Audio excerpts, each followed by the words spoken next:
Juan 19,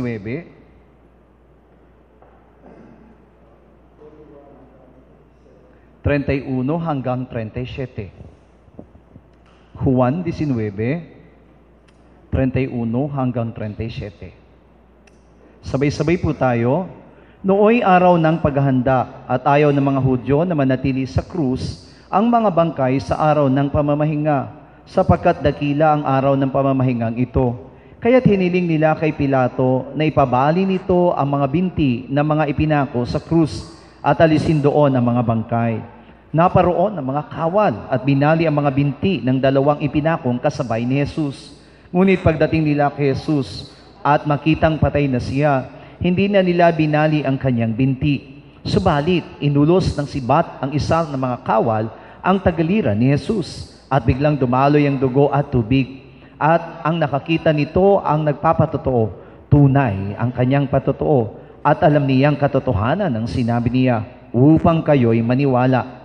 Mangyayari ang mga ito upang matupad ang sinabi sa kasulatan, walang mababali isa man sa kanyang mga buto. At sinabi naman ng ibang bahagi ng kasulatan, pagmamasdan nila ang kanilang inulos.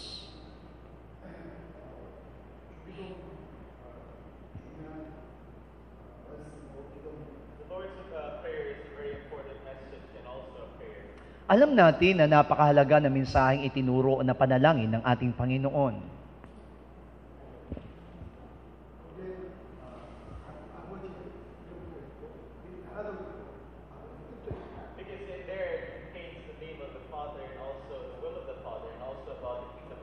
Sapagkat taglay nito ang pangalan ng Diyos, ang kalooban ng Diyos, at maging ang kaharian ng Diyos.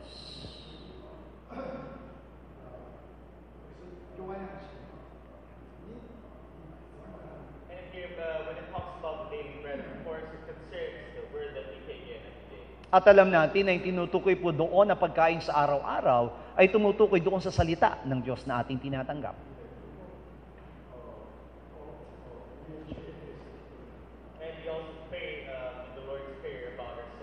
At ipinapanalangin din po natin na taglay doon sa panalangin ng ating Panginoon ang tungkol sa ating kasalanan.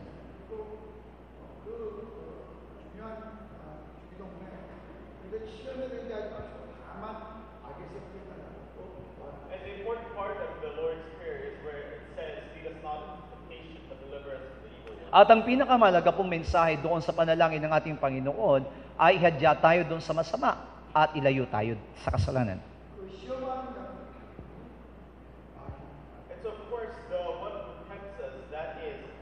At alam natin kung meron mang tumutokso sa atin, ay yan ang dyablo.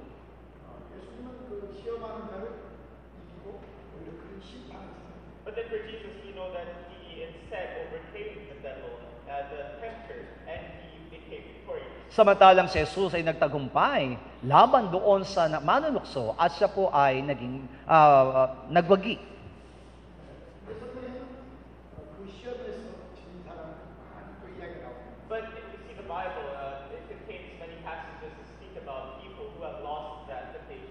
Pero makikita po natin na sa Biblia po ay marami po mga taong nakatala na tunay po na hindi po nagtagumpay laban doon sa nanunukso.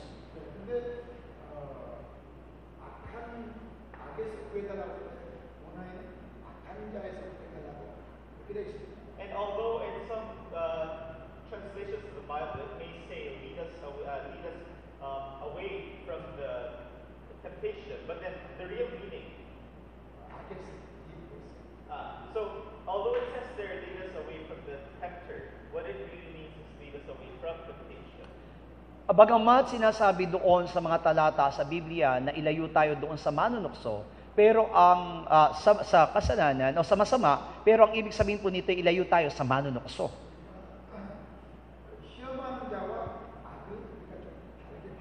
So we have to see evil and the tempter as two little bit different things. Kaya nga po, kailangan makita natin yung pagkakaiba ng tinatawag na masama doon sa tinatawag na manunukso.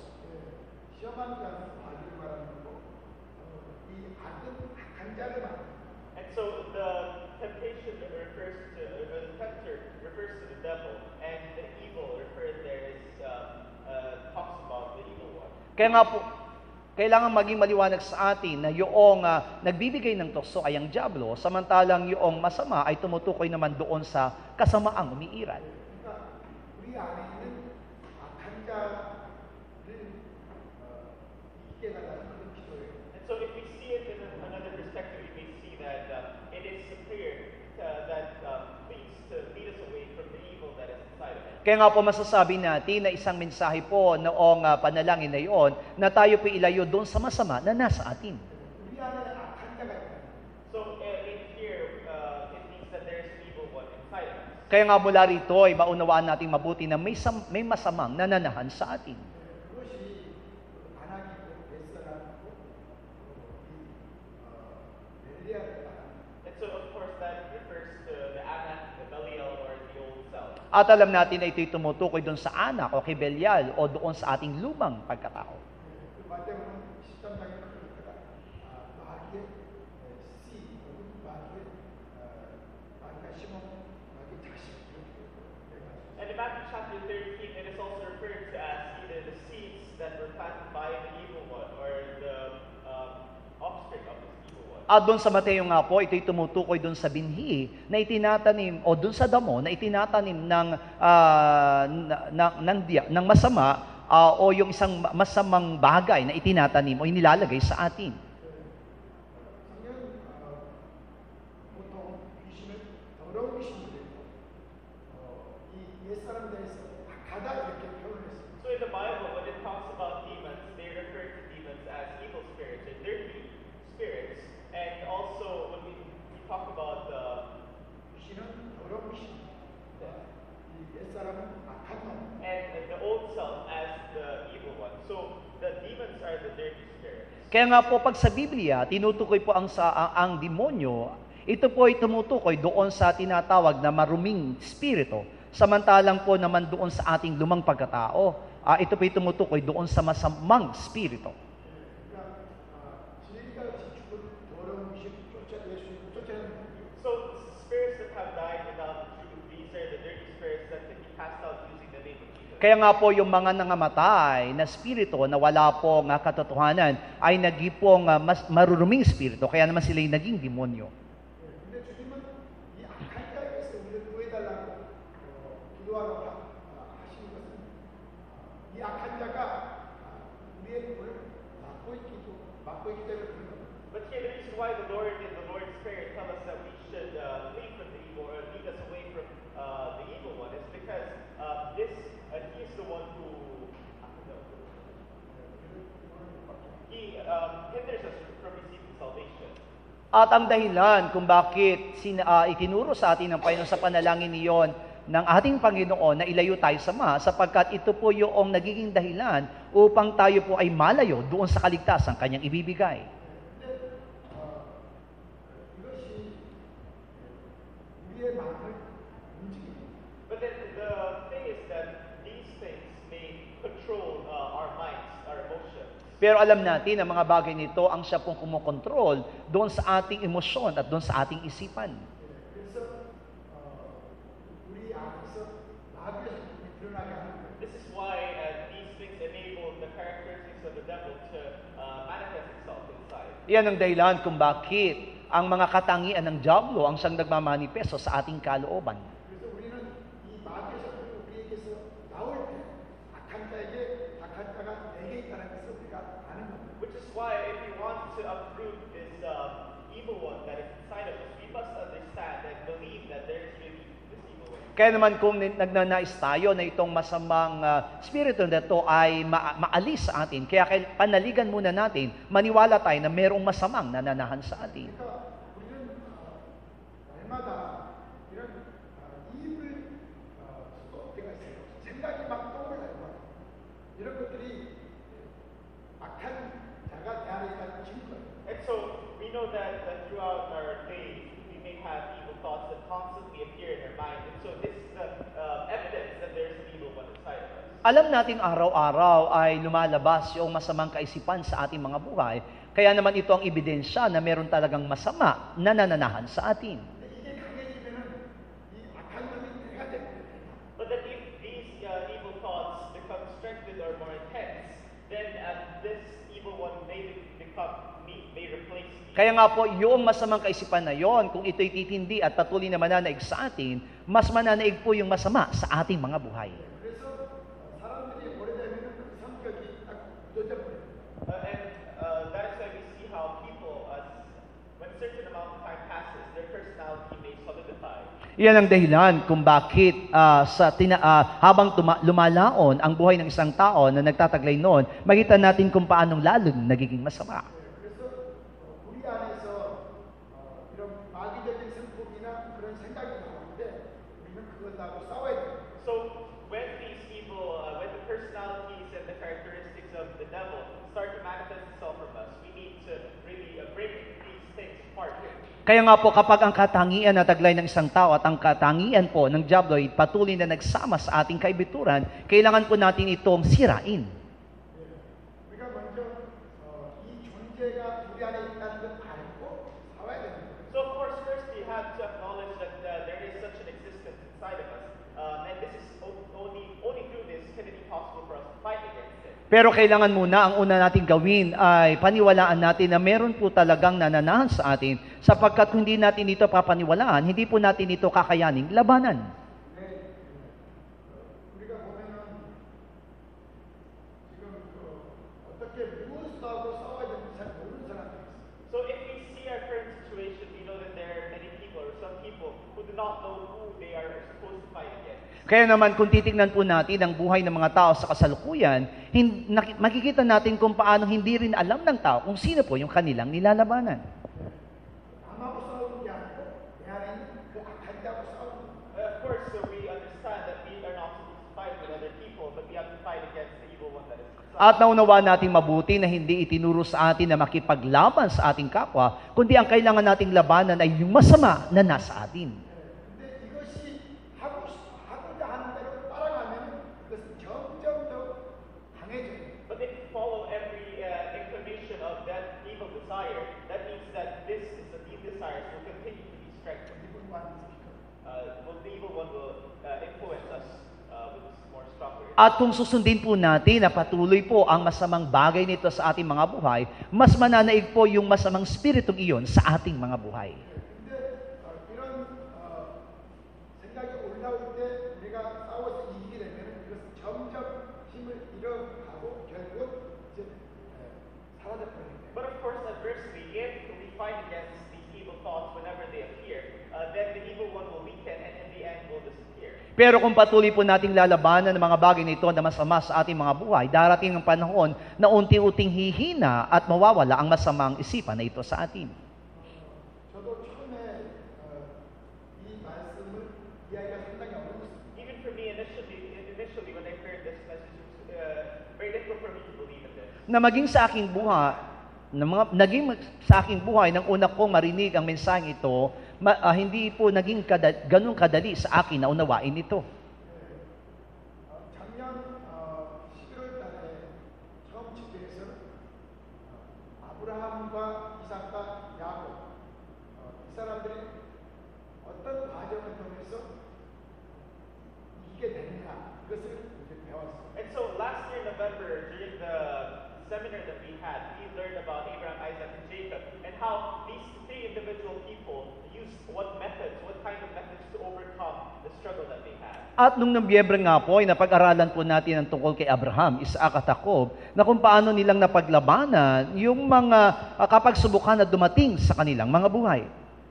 그리고 그 다음 세미나에는 이제 히브리 사람들이 어떻게 참 히브리 사람이 되는가 이것을 이제 보겠습니다. And in the next seminar, we studied about the Hebrew people and how they are labeled as the true Hebrews. Sumunod naman doon sa ating seminar na pinag-aralan ay kung paano ang mga Hebreo ay itinalaga bilang isang tunay na Hebreo.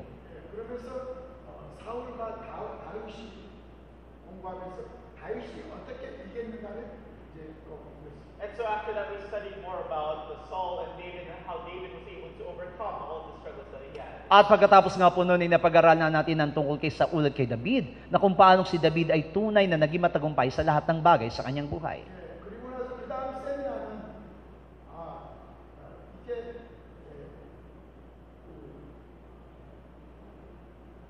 옛사람. 근데 이 옛사람은 사실은 다른 하나님이에요. 가짜 하나님인데 거기에 대해서 공부했어요. And so in the next seminar, we studied about the old self, but then here we understood that this old self was the false God mentioned in many parts of the scripture. Sa mga sumunod na seminaryo, pinag-aralan natin ang tungkol doon sa ating lumang pagkatao na siyang kumakatawan naman doon sa mga huwad na Diyos na binabanggit sa Biblia. 그러니까 사람들이 하나님을 믿는다고 믿고 있지만 가짜를 믿고 있는 것을 성경을 통해서 발견했습니다. So what does that mean? That means that although people may believe that they are serving God, but then this is an illusion, this is false. So through the Bible, we verify these things. Anong ibig sabihin nito na bagamat ang isang tao ay inaangkin na siya ay naglilingkod sa Diyos, pero dahil po sa hindi niya ito, na wala siyang lubos na kaunawaan, hindi niya po lalong naunawaan kung anong sinasabi ng Biblia. 그래서 대한민국 이 옛사람이 이 가짜, 물론 가짜 하나님 말이죠. 이것이 심어놓은 악한 것이라고 그것을 이렇게 발견했습니다. And so we were able to understand that this old self was in the very essence, of course, the evil one or the devil and the seeds planted inside of him. Kaya nga po maunawaan natin itong lumang pagkataong ito ay yung tinatawag na ginagawa ng Diablo at yung damo o yung masamang damo na siyang itinatanim sa atin ng masama. 그러면서 이제 기도하면서 싸우기 시작합니다. This is why after learning all these things, we prayed and fought against it. Yan ang dahilan kung bakit matapos natin maunawaan ng mga bagay nito ay patuloy natin itong nilalabanan. 저번 3월달 태국 집회부터 굉장히 저런 머리가 깨끗했습니다. 집회 때 머리가 깨끗했어요. From this March, last March, on Thailand, when we had our seminar there, that was when my head started to be clearer. Nung Marso, sa aking seminar na dinaluhan doon sa Thailand, doon pa lamang naging malinis o maging maayos yung laman ng aking isipan. 그때는 매일 내 안에 귀신도 쫓고 이 옛사람을 막 저주했습니다. Because that was the time when every day we cast out the demons and cursed the old self that was inside. Sapagat yun yung panahon na kung saan araw-araw kami nagpapalayas ng demonyo at patuloy na pinapalayas din yung aming mga lumang pagkatao. 그랬더니 어둠이 거친 것처럼 굉장히 맑아졌어요. 머리도 맑아지고. And so after doing those things, I was able to experience how my head was clearer and it continued to become clear. At matapos nga po naming magawa ang mga bagay na yun, ay naranasan ko na kung paanong parang napakalinis ng aking isipan at ito'y lubos na nakaunawa. 그것은 어둠이 갇히기 때문에 그런 겁니다. And so this is because the darkness is fleeing from me. Sapagkat yung kadiliman na yon ay lubos na umalis sa akin.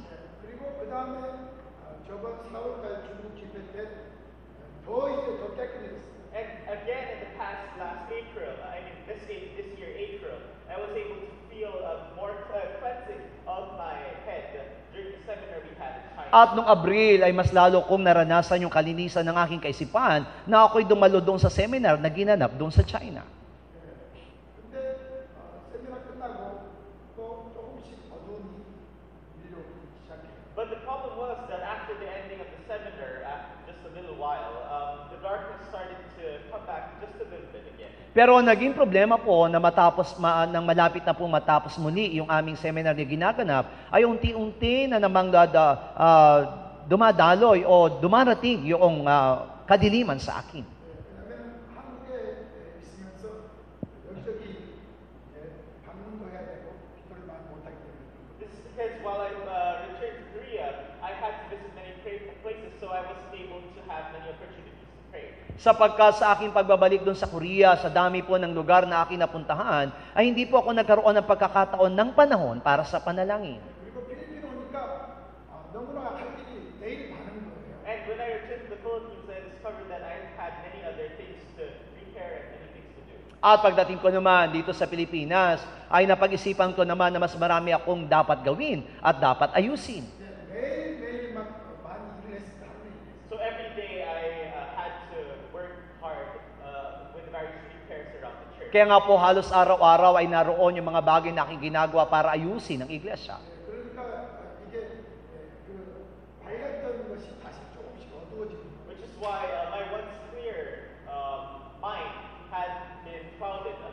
Kaya nga po yung aking malinis na kaisipan ay muli na namang dumilim. 근데 저번 주부터 이제 기도하면서 요한복음을 이제 다시 읽고 공부를 했어요. But then from last week, I started praying again more and learning the book of John again. Pero simula po noong isang linggo, nag-umpisa naman ako nag-aral at ang aking umpisang aralin ay yung aklat ng Juan. 특별히 새벽 기도 때 제가 은혜를 받고 많이 울었어요. Especially during the dawn prayer, I prayed and cried a lot at that time. Lalo na po sa pananalangin sa madaling araw, ay mas lalo kong dinagdagan yung aking pananalangin. 하나님 아버지의 이름 곧 말씀에 대해서 정말 믿어주고 그래서 막 울고 So I cried because of the understanding about, more deeper understanding about the word and about the name of God. At naroon nga po yung aking tunay na pagluwas sapagkat lubos kong naunawaan yung tunay na kalooban at pangalan ng Diyos. 하나님이 정말 하나님의 사람을 찾으신다는 그 말 때문에 또 많이 울고요. And I also cried a lot because of the message that God is currently seeking the people whom He has chosen. Naroon din ang aking pagluwas sapagkat naunawa ko mabuti kung paano hinihirang ng Diyos ang mga taong nais niyang hirangin. 제가 죄 때문에 하나님의 영광을 가렸는데 이제 하나님께 다시 영광을 돌리게 해서 또 울고 And I also cried because previously, because of my sins, I covered the glory of God that was supposed to be revealed. But now I cried because He gave me a chance to return back to its original state. At iniiyak ko rin yung kalwalatian ng Diyos sa patuloy na natatakpan dahil doon sa kasalanan, pero muli itong nanunumbalik at nagiging maliwanag na muli.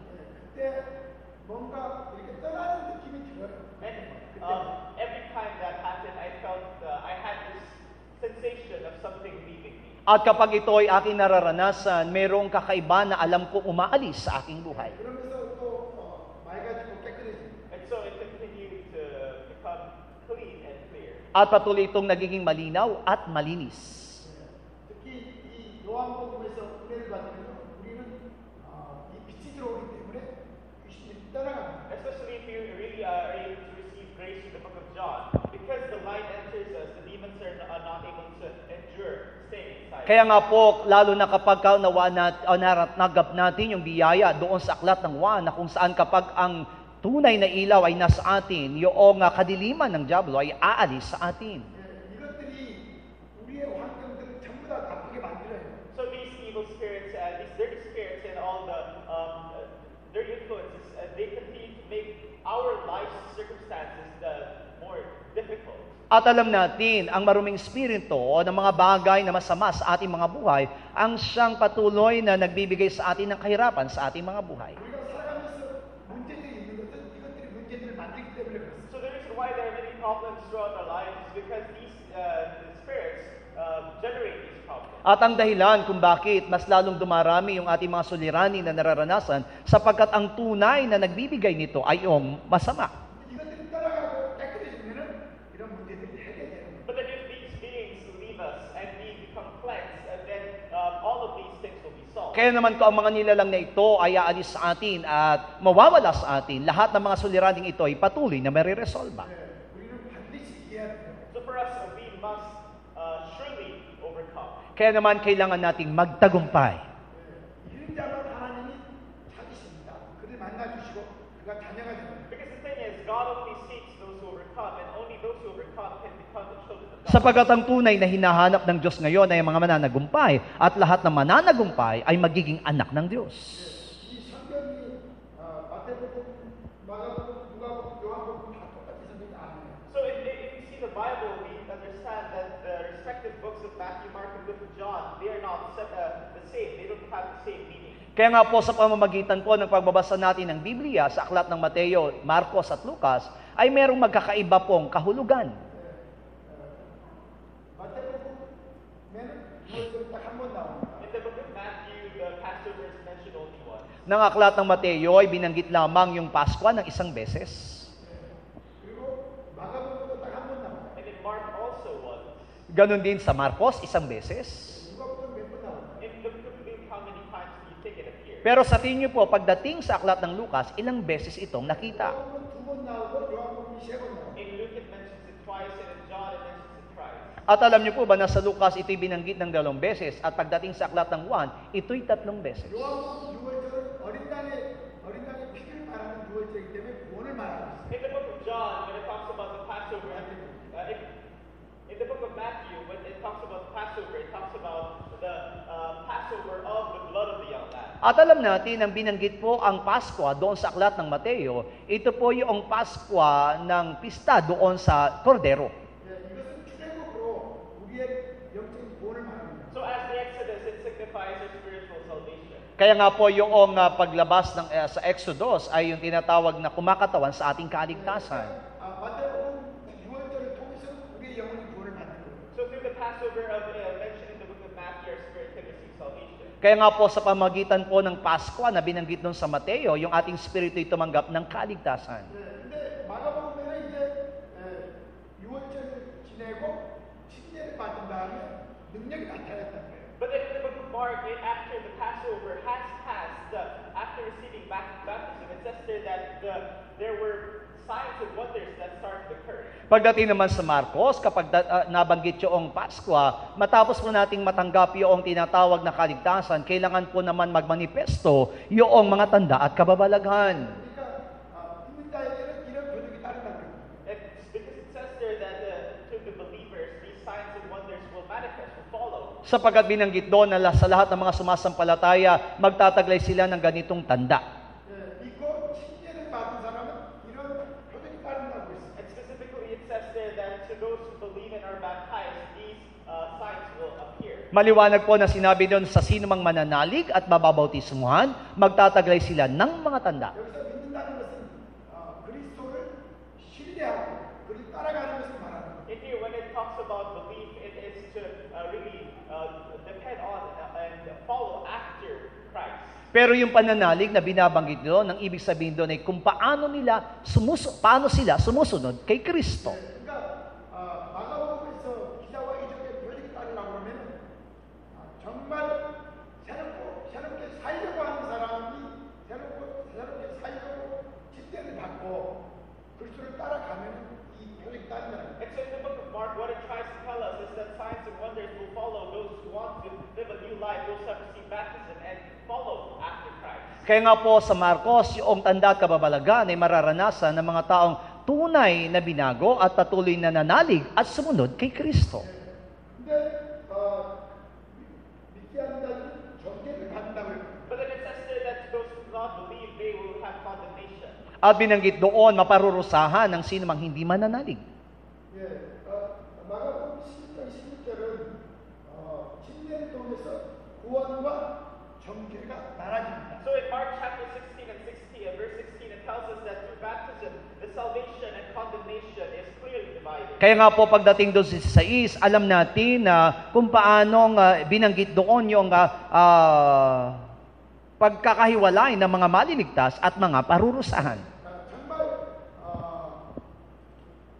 믿고 참으로 믿고 그리스도를 신뢰하고 따라가려고 마음을 먹고 침례를 받은 사람은 구원을 얻고 So to those who believe, not only believe, but truly believe, they are to those who follow Christ and have received baptism, they're the ones who will receive salvation. Sa mga tunay na mga nananalig at lubos na sumusunod kay Kristo ay patuloy na tatanggap ng kaligtasan. 믿지 않는 사람 곧 이런 마음이 없이 종교적으로 침례를 받는 사람은 정죄를 받는 겁니다. But then for the unbelievers, who are these unbelievers? These are the people who, although they say that they have received baptism, but then they are false in all they do, these people will be condemned. Sino lang po yung sinasabi po ng mga hindi sumasampalataya? Ito po'y tumutukoy doon sa mga taong kahit na tumanggap po sila ng bautismo ay hindi pa rin sila sumusunod kay Kristo. 그러니까 믿지 않는 사람은 저 원빌거를 말하는 게 아니에요. And so the unbelievers are not talking about the worldly unbelievers. Kaya nga po yung hindi sumasampalataya doon, hindi po tumutukoy ito doon sa mga taong hindi na nananampalataya sa sanlibutan. 침례를 알거나 믿지 않고 받는 사람은 정죄를 받는다. But then it says there the people who they know about baptism, but they do not believe in this, they will stand condemned. Ito'y tumutukoy doon sa mga taong nakakaalam tungkol sa bautismo pero hindi po ito sinusunod, kaya naman sila'y parurusahan. 네, 정말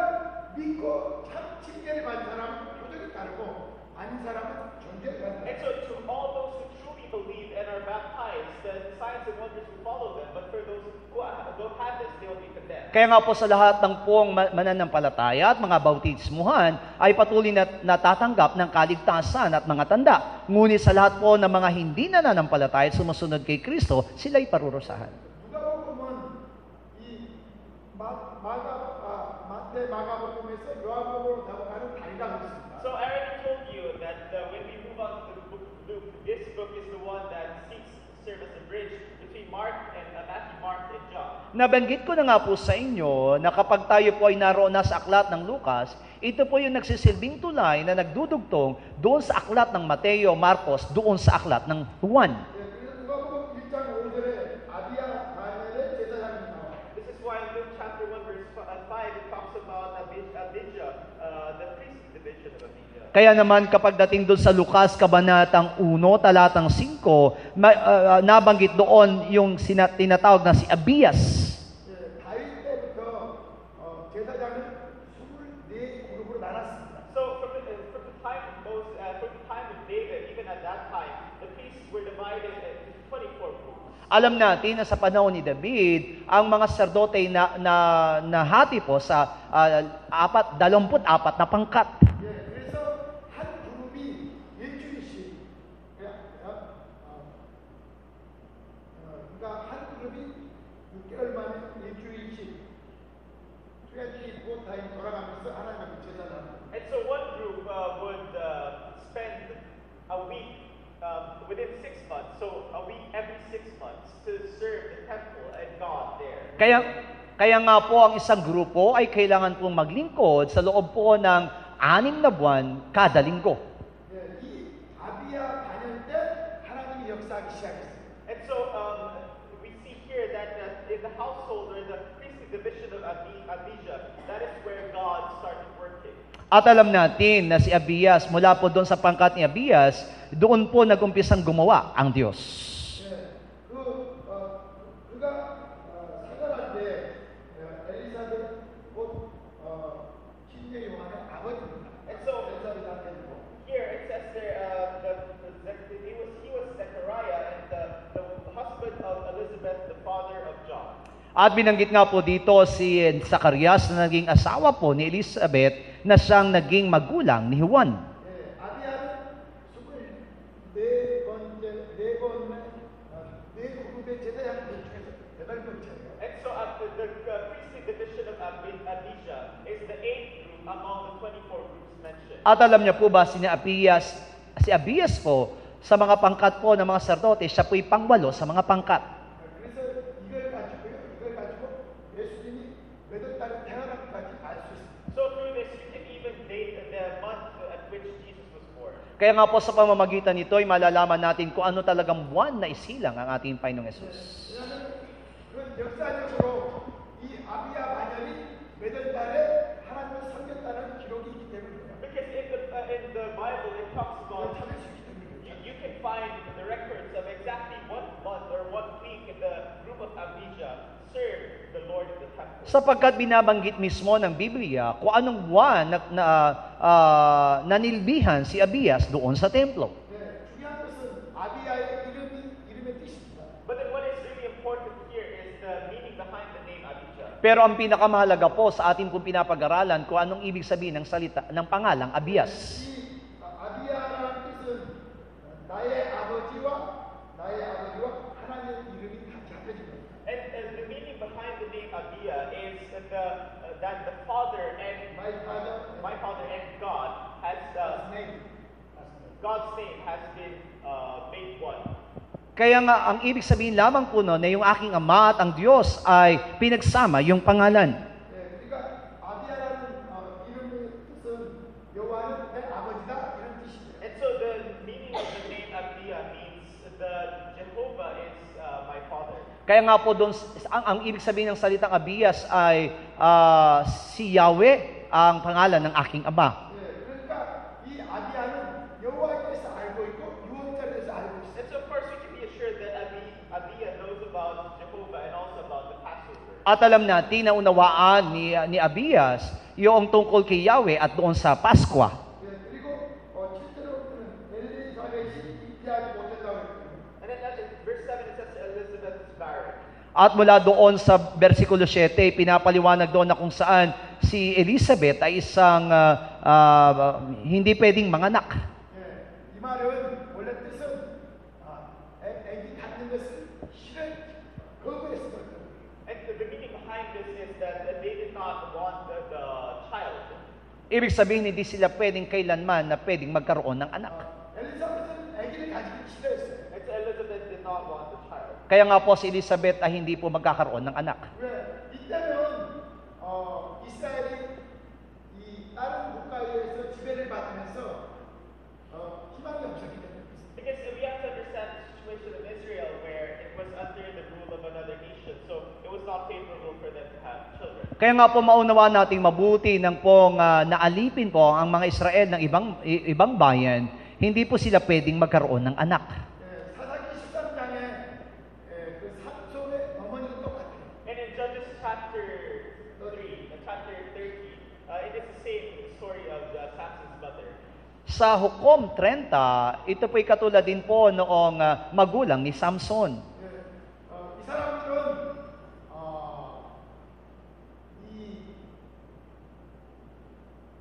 이방인들에게 지배를 받으면서 희망이 없으니까 아기를 가지기 싫어하는 거예요. And so these people, because they were under the rule of Gentiles, they did not find it favorable to conceive a child. At dahil nga po sila po'y nasa ilalim ng mga hintil, kaya naman hindi po sila maaring magkaroon ng anak. 다음에 자세히 알려주셔야 돼요. And in the future, let us be more specific about it. Sa mga sunod na pagkakataon ay magiging maliwanag sa atin ito. Yun po'y sa Hukom 13. 누가복음 13. 처음 시작할 때 틀립니다. So the book of Luke, if we move on to the book of Luke from the very beginning, it is very different. Kaya nga po, yung aklat ng Lucas, sa umpisa pa lamang ay meron na siyang kakaiba. 그리고 2장에도 아들이 나와서 2장 7절에도 강보로 나와서 우리에 나왔다고 했어요. And in chapter 2, verse 7, it says there, after giving birth to the firstborn son, she wrapped him in cloths and placed him on a manger. Pagdating po doon sa Lucas 2:7, nang maisilang ang panganay na lalaki, binalot niya ito sa lampin at inihiga sa isang sabsaban. 이런 의미가 굉장히 중요한 다음에 이야기합니다. And although there is a very important meaning, I hope that we will be able to know about this in the future. At alam natin na mayroong kakaibang ibig sabihin nito, kaya naman maunawaan din natin na ito sa mga susunod na pagkakataon. 2장 25절부터 보면 시몬이 있어요. In chapter 2, verse 25, it talks about Simeon. At pagdating doon sa 2:25 ay binanggit naman si Simeon. 이렇게 정말 하나님의 언약을 기다리는 사람들 때에 드디어 이제 예수님이 오시는 겁니다. So why is he mentioned? It is mentioned because it testifies that Jesus comes only during the time when people truly wait for the covenant, people like Simeon. Bakit nga po ba siya binanggit dito? Sapagkat inililiwanag lamang na ito na ang pagdating ng ating Panginoong Hesus ay katuparan po noong sinasabi, habang kapag meron ng mga taong naghihintay doon sa tipan ng Diyos na katulad ni Simeon. 그 아기 예수를 보고 그가 메시아인 것을 알아봅니다. And so only after, even just by seeing the baby Jesus, he was able to understand that he was the Messiah. Kaya nga po, sa pamagitan po ng pagkakita niya doon sa batang Jesus, ay naunawaan niya na ito ang Mesiyas. 그리고 36절 37절에 보면 그 안나라는 선지자가 있는데 이 사람은 84년 동안 과부예요. And in verse 36 and 37, it talks about the prophetess Anna, and for 36 years, until the age of 84, she was a widow. Kaya nga po, doon sa 36 ay nabanggit naman si Ana na kung saan sa kanyang edad na 70 taon, sa kanyang edad ay siya po ay isang balo. 이 사람은 정말 성전을 떠나지 않고 주야로 근시하면서 메시아를 기다린 겁니다. So it says here that she never left the temple but waited for the Messiah. At sinabi niya dito na hindi siya umalis doon sa templo at naghihintay siya sa Mesiyas. 그리고 41절부터 첫 번째 유월절 얘기합니다. And from verse 41, it talks about the first Passover. At pagdating doon sa 41 ay binanggit ang unang pista ng Pasko. 12살 때 예수님이 이제 부모와 함께 예루살렘에 유월절에 올라갔습니다. Because at the age of 12, Jesus goes together with his parents to the Jerusalem for the Passover. Alam natin na sa edad po ng 12 ay taon ay sumama si Jesus sa kanyang mga magulang upang makidalo sa pista ng Pasko sa Jerusalem. 이미 예수님은 듣기도 하고 묻기도 하고 그랬습니다. And of course, at that time, Jesus was able to converse with people already and ask them questions. At ng panahong yon ay nagkaroon na siya ng pagkakataon na bahagi ng ibang kuro-kuro sa ibang tao. 그리고 49절에는 그 성전이 자기 아버지의 집이라고 해요. And in verse 49, he says that this temple is the Father's house. At pagdating doon sa 49, sinabi niya na ang templong ito'y bahay ng aking ama. 예. 그리고 3장 11절에 가면은 요한이 옷을 나눠주라고 또 먹을 것을 나눠주라고 해요. In chapter 3, verse 11, John says that we should share the tunics, the 2 tunics, and also food.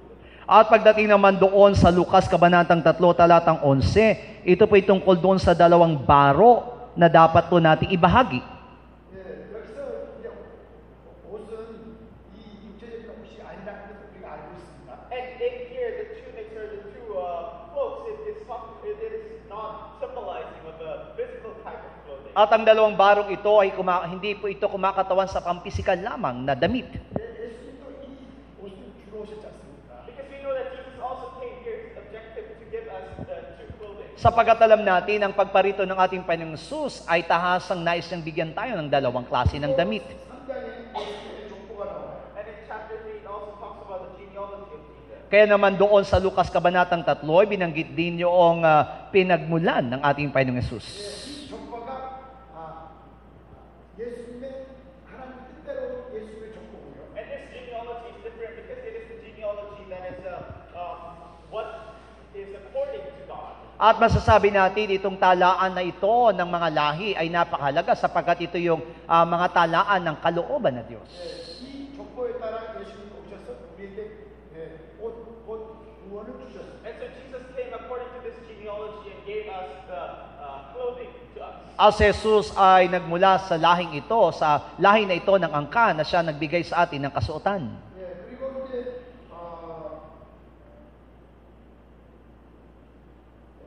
누가복음 23장에 이제 예수님이 6월절 어린 양으로 오시고 And in Luke chapter 23, that is when we see how Jesus dies as the Passover young lamb. At doon naman sa Lucas 23 ay binanggit doon na si Jesus ay namatay bilang isang batang tupa. 예, 근데 중요한 것은 39절에서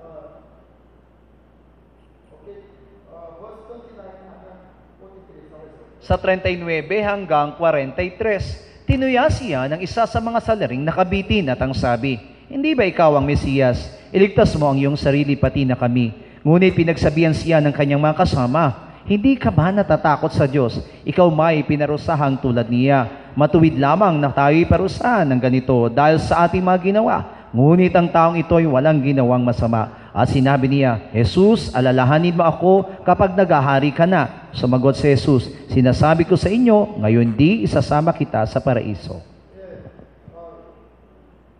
이 기록은 누가복음에 있습니다. So this record is only in the book of Luke. At alam natin, ang mga nakatalang salitang ito ay nasa Lucas lamang makikita. 마가복음, 마태복음, 마가복음에는 두 강도가 같이 십자가 못 박혔다 그 얘기만 있어요. Because in the book of Matthew and the book of Luke, in the book of Mark, it only talks about 2 criminals being crucified.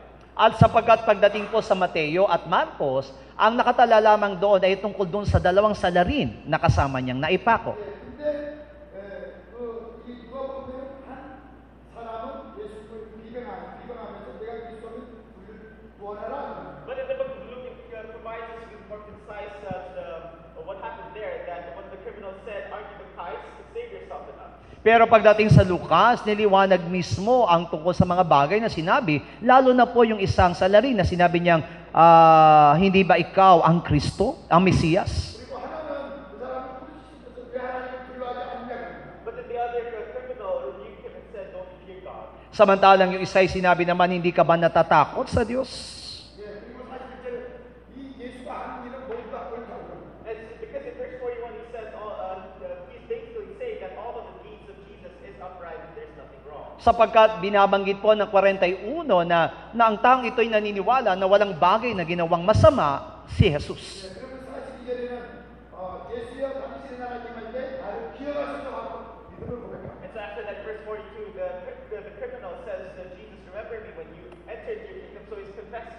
Kaya naman pagkatapos noon, ay ipinahayag ng magnanakaw ng salarin na yon, yung kanyang pananampalataya na, Jesus, alalahanin mo ako kapag naghahari ka na. 이 사람이 넘버원으로 낙원에 들어간 사람. And so this is the first person who entered the paradise. At masasabi natin ito ang kauna-unahang taong nakapasok sa paraiso. 예, 그러니까 이 아비야 반열부터 내려온 그 믿음을 가진 사람처럼 이렇게 이 사람이 주님을 이렇게 알아보는 겁니다. And so, if just like how we see it from the priestly division of Abia, and all of the people who are related in this manner, they were able to understand who the Messiah was. Kaya kung paanong makikita natin mula doon sa pangkat ni Abias bilang saserdote, makita natin kung paano yung mga taong gumagawa sa mga taong lubos na tunay na nakakaunawa. 예, 그러니까 아비야처럼 하나님이 누군지 알고 그 언약을 기다리는 사람들은 이렇게 주님을 만나는 거예요. So what I'm trying to say is that people like Abia and the people who are truly waiting for the Messiah, for the Lord, they are the ones who are able to meet Him, just like what it is mentioned. Ang nais ko lamang po, ang ibig sabihin sa inyo, na katulad ni Abias na tunay na naghihintay po doon sa Mesiyas, ang tunay po na makakaranas lamang sa ating Panginoon, katulad ng sinabi sa Biblia. 이 단번 이 유월을 통해서 주님을 만나서 낙원에 들어갑니다. So this criminal, through the Passover, he was able to meet and join the Lord in paradise. Kaya naman maging ang salaring ito sa pamagitan ng Pasko ay nakilala niya ang ating Panginoon at nakasama pa siya sa paraiso. 요한복음 2장에는 처음 유월절이 나와요. John chapter 2 mentions the first Passover. At pagdating naman doon sa 1 Kabanatang 2, binanggit na naman yung unang salitang Pasko. 예, 그때 그 당시에 그 성전은 헤롯이 지은 46년 동안 헤롯이 지은 성전입니다. And at that time, that period, that was when the temple was that which Herod had built within 46 years. At yun naman yung panahon na kung saan binanggit na yung templong iyon ay itinayo sa loob ng 46 na taon. 예, 그 당시에 지구상에서 가장 어렵게 지은 그런 빌딩이에요. And so at that time, it was one of the buildings, one of the most sophisticated buildings of that era. At masasabi natin ng panahon iyon, maituturing na pinakamahalagang gusali ang templo noon. 왜냐하면 이 산을 깎아가지고 밑에를 이렇게 태워가지고 그 성전 산을 만들어서 성전을 지었습니다. Why? Because that architectural feat is basically that they literally cut off and carved the mountain to make the temple, sandwich the temple between the mountains. Bakit? Sapagkat yun po yung panahon na kung saan kailangan pa nilang bawasan o tabasin ang mga kabundukan para lang maitayo sa pagitan ng mga bundok ang templo. 이 헤롯은 에돔 사람으로 에사의 후손으로 이방인입니다. So King Herod, as an Edomite and a descendant of Esau, he is a Gentile. Kaya nga po si Herod, ang galing po sa lahi ni Esau, ay isang hentil. 예, 근데 유대교로 바꿨습니다. 왜? 왕이 됩니다. But then he converted to Jewish, to sing with the Jews because he wanted to be a king. At siya po ay naisalin bilang isang Hudyo sapagkat ang nais niya po ay maging hari. 예수님은 이 성전을 하루라고 합니다.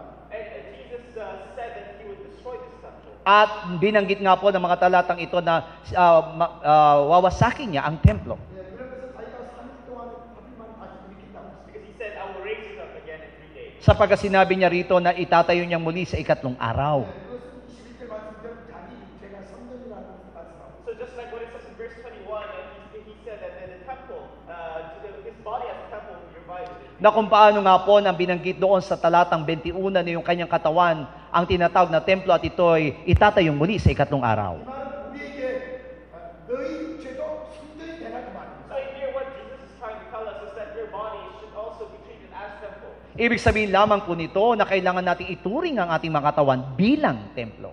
할렐루야. Amen.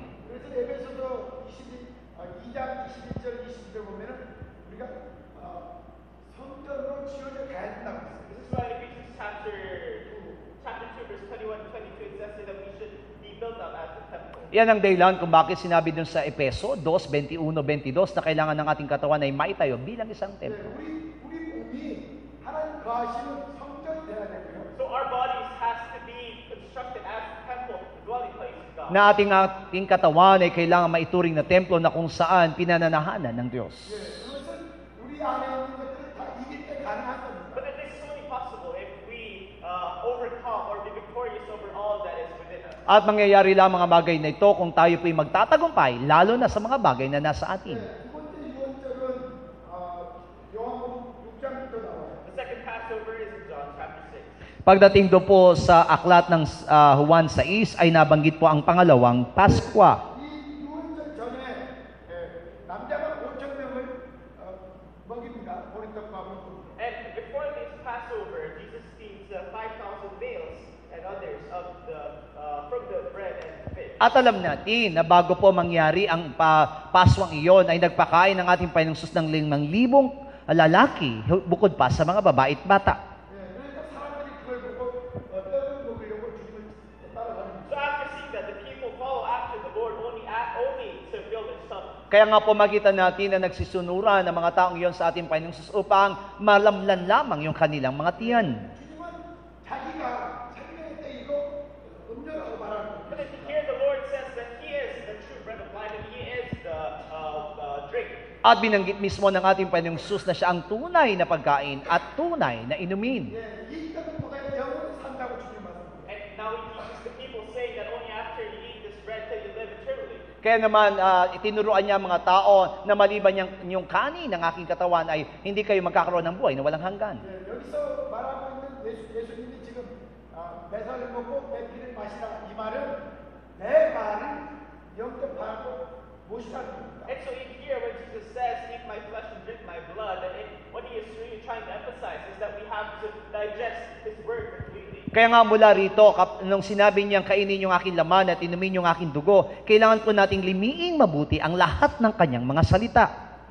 그의 말씀은 우리 안에 성전된 우리 안에 태우라는 거예요. So what it means is that the bodies as temples, we have to fill this with the word of God. Na yung ating katawan bilang isang templo ay kailangan nating punuin ng salita ng Diyos. 그것이 곧 말씀이 육신이 되는 거예요. And so this is how the word becomes flesh. Ito po yung magiging dahilan na yung salita ay naging tao. 우리 이 육체를 거룩한 성전으로 처소로 만들어 가야 돼요. So for us, we have to make our bodies, build up our bodies as the holy dwelling place of God. Kaya nga po para sa atin, kailangan po natin gawin yung ating katawan bilang pinananahanan ng Diyos. 그러기 위해서 우리는 이 예수 그리스도의 살과 피, 곧 그의 몸이죠, 그의 말씀이죠. 이걸 우리 안에 태워야 돼요. And so in order for that to be possible, we have to take in the blood and flesh of Jesus, which is in essence the word of God. At para mangyari ang mga bagay nito, kailangan nating tanggapin yung katawan at dugo ni Kristo na siyang kumakatawan naman doon sa salita ng Diyos. 왜? 왜 그렇습니까? Why? Bakit? 몸의 구속이기 때문에. Because it is the redemption of the body. Sapagkat ito po yung tinatawag na katubusan ng ating katawan.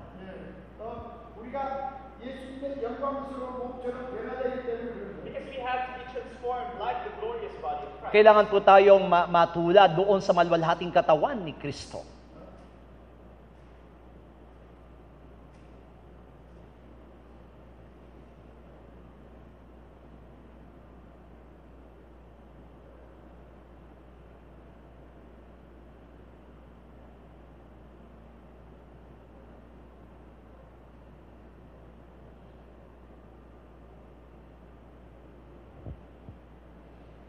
그래서 골로새서 3장에서 보면은 우리 땅에 있는 5절에 보면은 땅에 있는 지체를 죽이라는 겁니다. This is why in Colossians chapter 3 verse 5 it says that we have to kill our earthly desire. Yan ang dahilan kung bakit sinabi doon sa Kolosas 1:5, kailangan po nating patayin yung ating pitang makalaman. 왜냐면은 이 5절에 우리 몸에 있는 것이 전부 다 이런 것이 더러운 거예요. Because what is within our body, it is all of these dirty things like sexual immorality, impurity, and lust. Sapagkat makita natin ang nilalaman ng ating mga laman o katawan ay pangalunya, kahalayan. 그러면서 1절에는 위의 것을 찾으라는 겁니다. 저 하늘의 것을 찾으라는 겁니다. And in verse 1 it says there that we have to then seek the heavenly things. Samantalang sa katalatang 1 ay kailangan ng sikapin natin ng mga bagay na nasa langit.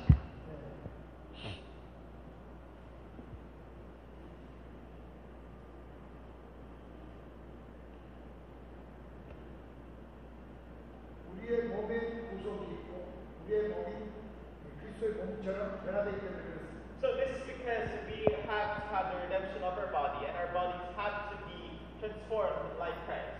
Ang dahilan, sapagkat meron po na ang ating katawan ay kailangan tumanggap ng tinatawag na katubusan, kaya naman itong ating katawan ay matulad sa maluhating katawan ni Kristo. 예, 그리고 이제 요한복음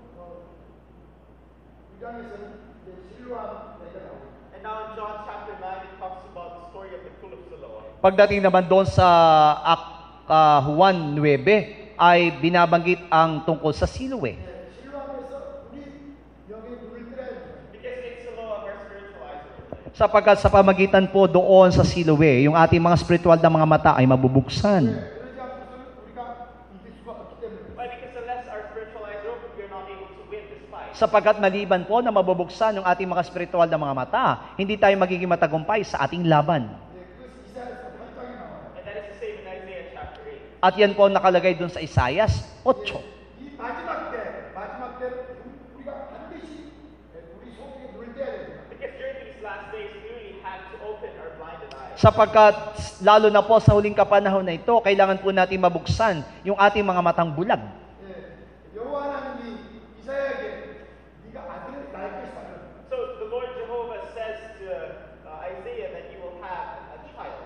Sinabi mismo ni Yahweh kay Isayas na ikaw ay magkakaroon ng anak. 근데 그 이름을 갖다 마헬살랄 하스바스라고 지라고. And he says that you shall name him Maher Shalal Hashbaz. Sinabi niya rito na ang papangalanan mo siyang Maher Shalal Hasbas. 예, 이그 이름의 뜻은 이 심판이 대난이 급하게 임할 것이다. And the meaning behind this name is that the judgment shall come in a hasty manner. Sinabi niya nga po dito, ng ibig sabihin nito'y darating ang paghatol ng Diyos na napakabilis na pangyayari. 예, 이 이름은 이 에녹이 아들을 낳고 지은 무두셀라하고 똑같은 뜻이에요. And actually, the meaning of this name is similar to the name that Methuselah has, because it also talks about the coming judgment. Alam niyo po ba, ng ibig sabihin po ng Mahar Shalal Hasbas ay maituturing nating katulad ng ibig sabihin ng pangalan ni Matusalem na kung saan dumating ang kahatulan ng Diyos. 무두셀라는 에녹이 아들입니다. Methuselah is the child of Enoch. At alam natin na si Matusalem ay anak ni Enoch. 예, 그 무두셀라는 이름은 창 던지는 자, 곧 심판하는 자 그런 뜻입니다. Because the meaning of the word Methuselah is the one who hurls the spear, which the spear is judgment. Alam natin na yung pangalang Metusalem ay may tuturing nating ibig sabihin na parang isang palaso at yung palaso na yun ay kumakatawan doon sa kahatulan. 예, 그러니까 무두셀라가 죽을 때 심판이 있다 그 말이에요. So what it means in essence is that when Methuselah dies, the judgment will come. Kaya nga po ibig sabihin lamang no na sa kamatayan ni Metusalem, darating po ang kahatulan ng Diyos.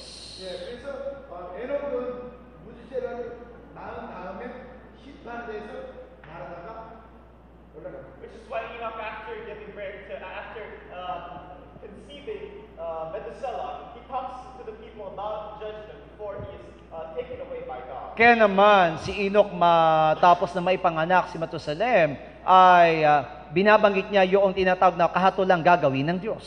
예, 그러니까 노아 때처럼 예수님 분명히 인자는 노아 때처럼 다시 오신다고 했어요. So just like the time of Noah, where Jesus says that the Son of Man will come like the times of Noah. Kaya nga katulad po ng sinabi ng ating Panginoon na ang pagdating ng ating Panginoon ay katulad ng sa panahon ni Noe. 예, 그 에녹 노아 때 무드시라는 이름을 통해서 하나님이 심판을 해서 이야기했습니다. 계시를 했습니다. So at the time of Noah, through the name Methuselah, God was able to tell the people about the coming judgment. Kaya nga po sa panahon ni Noe, sa pamamagitan po ng pagdating ni Metusalem, ay pinahayag ng Diyos ang kanyang kahatulang gagawin. 예, 지금 마지막 심판도 이사의 아들의 이맘처럼 이렇게 임한다는 거예요. And so, 그 계시가 된다는 거예요. and so just like what it mentions about the judgment of the last times, through the name, just like how through the name of Maher Shalal Hashbaz, it will warn us about the coming judgment. Kaya nga po kung paanong binabanggit ng Diyos ang kahatulang darating sa pamamagitan po ng pangalang Mahar sa Lalasbas, ganito rin po pinapahayag ng Diyos sa atin ang darating na kahatulan na gagawin niya. 통용자로 쓰라고 그랬는데 이것은 모든 전 세계 모든 사람들이 다 사용하는 그런 글자로 쓰라는 거예요. So when it says there to write it on an ordinary pen, it means that this name is supposed to be recognized by people around the world. Kaya nga po, nung sinabi niya po, isulat mo ito sa pamagitan ng ordinaryong panulat, ibig sabihin lahat ng mga tao, anuman ang kanyang uri, ay tatanggap nito. 예, 이 말은 지금처럼 영어가 전 세계 사람이 영어를 쓰고 컴퓨터를 전 세계 사람이 쓰고 이때 이 심판이 온다는 겁니다. So just like what we know that at this time English is the universal language, now one language is able to be used in order for us to know about the coming judgment. Kaya nga po, kung paano po ng English ngayon ay ginagamit na pandaigdigang salita, gagamit din ng Diyos ng salita upang maunawaan ng lahat ng tao yung kahatulang gagawin ng Diyos. 근데 어떤 사람이 심판을 받냐? 그것은 6절에 말하고 있어요. But then who are the people who will receive judgment? It is in verse 6. Pero sino po yung tatanggap na kahatulan ng Diyos ay nakatala sa versikulo 6. 이 백성이 천천히 실로암 물을 버렸다는 겁니다. It says that these people rejected the justly flowing waters of Shiloah. Sinabi dito na hindi nila tinanggap ng bayang iyon ng tubig ng Siloe. 예, 여기서 천천히 흐른다는 것은 하나님 오래 참은 것을 말하는 거고. So this slowly flowing waters talks about the patience of God in His waiting. At alam natin na ang tubig na dumadaloy na ito ay kumakatawan doon sa banayad na pagtatsagang paghihintay ng Diyos sa mga tao. 하나님의 오래 참으심을 거부하고 실로암 물로 오는 것을 거부했습니다. So these people, they have rejected the patience of God and they have rejected the gently flowing waters of Shiloah. Ibig sabihin ng mga taong ito ay hindi po tinanggap o hindi po yung pagpapasensya ginawa ng Diyos at hindi sila nahugasan ng tubig ng Siloe. 예, 이 사람들에게 심판이 그간 임한다고 말하고 있습니다. And so here God is telling us that these people are the people on whom the judgment will descend. Kaya naman sinasabi ng Diyos sa atin na ito yung mga taong karapat-dapat na tumanggap ng kahatulan ng Diyos. 우리는 실로암으로 가야 돼요. 거기서 주님 만나야 돼요. But then for us, we have to go to Shiloah in order for us to meet the Lord. Pero sa atin, kailangan nating mapumaroon sa Siloe upang maranasan natin ang Panginoon. 그래야지 우리 적을 알 수 있고 우리가 이길 수가 있어요. Because only then can we know our enemy and can be overcome. Sapagat yun lamang po ang magiging paraan para maunawaan natin o maunawaan natin ang tungkol sa ating kalaban at tayo po'y magtagumpay. 예, 예수님 당시에 유대인들을 보세요. Because look at the Jews at the time of Jesus. Kung titingnan po natin ang mga Hudyo sa panahon ni Jesus, 예, 그 사람들도 성경을 갖고 있었고 기도하고 정말 하나님 섬긴 사람. These people also had the scriptures, they prayed, and they served God. ang mga taong ito ay taglay din ng kasulatan, sila'y nananalangin. 예, 그들도 메시아를 기다리고 있었어요. And they also waited for the Messiah. At naghihintay din sila sa Mesiyas. 예, 근데 그들은 뭐가 잘못했어요? But then what is their mistake? Pero anong naging pagkakamali nila? 예, 메시아가 죽어야 되는 것을 몰랐어요. They did not know that the Messiah had to die. Hindi nila naunawaan ng Mesiyas ay kailangang mamatay. 예, 메시아가 죽어야지 되는 것을 받아들이지 못했습니다. They were not able to accept that it is only all things will only be fulfilled after the Messiah has died. At hindi nila na matanggap na lahat ng bagay ay maisa sa katuparan matapos mamatay ang Mesiyas. 그러니까 하나님의 제자들도 주여 죽지 마소서 그렇게 막는 겁니다. That's why even the disciples dissuaded Jesus from being crucified. Kaya naman kahit ang mga alagad ay hinintay yung pagkapako sa Panginoong Yesus. 예, 마지막 때 예수님처럼 두 증인이 이제 죽습니다. But then at the last days, just like at the time of Jesus, two witnesses will die. Alam natin na sa huling panahon, katulad na sa panahon ng ating Panginoong Yesus, meron pong dapat na mamatay na dalawang saksi. 예, 이 두 증인이 왕같은 제사장으로 영원하게 들어갑니다. And these two witnesses in the end, they will enter as the royal priests. At ang dalawang saksi na ito ay aakyat bilang mga saserdote. 예, 예수 11장에 두 증인이 죽어서 3일 반 만에 부활해서 하늘로 올라가요. And we know that this is reported in Revelation chapter 11, where the two witnesses, after being resurrected, they will enter the kingdom of heaven. At alam natin na ito'y nakatala doon sa pahayag kabanatang 11 na kung saan ang mga dalawang saksi na ito ay muling mabubuhay at sila'y aakyat doon sa langit. 예, 이 사람들이 절대발에 들어가는 거고 그리스도의 거룩한 신부가 되는 겁니다. So these people will enter the first resurrection as the holy bride of Christ. At ang mga taong ito ay makasama bilang isang babaeng pakakasal kay Kristo. 근데 이렇게 죽이기 싫었습니다. 사람 많은 거의 모든 사람들이 이렇게 죽기를 싫어해요. But we know that almost all people don't want to die in this manner. At alam natin na walang sinumang tao na gustong mamatay ng ganito. 예, 두 증인으로 그리스도를 위해서 죽는 것이 하나님 뜻이에요. But in the will of God, the Father is that the two witnesses will die for him. Pero ang kalooban ng Diyos, ang dalawang saksing ito'y mamatay para sa Kanya. 예, 두 증인은 분명하게 하나님 심판에 대해서 의에 대해서 말을 할 겁니다. And very clearly, the two witnesses talk about the judgment, the coming judgment of God. At alam natin na ang gagawing saksi ng dalawang taong ito ay tungkol doon sa kahatulang gagawin ng Diyos. 예, 그리고 두 증인은 집대 요한처럼 너희는 독사의 자식이라고 말을 할 겁니다. And the two witnesses, just like John the Baptist, they will rebuke the people, telling them that they are brood of vipers. At ang dalawang saksi na ito ay matutulad kay Juan Bautista na kung saan sinasabi niya mga tao na kayo na mga ulupong. 예, 수많은 교회들 너희가 믿는 하나님 가짜다. 너희는 독사의 자식이라고 소리치고. And so countless of churches will be rebuked by these two witnesses, saying that you are fake and you are the brood of vipers. At tiyak po na maraming iglesia ang tunay na kagagalitan at sasabihan po sila ng mga lahi ng ulupong. Why? Bakit? 예, 지금 교회는 다니지만 그 사람들의 목적은 이 땅에서 잘 먹고 잘 사는 겁니다. Because yes, they attend church, but their true objective is to have wealth in this world.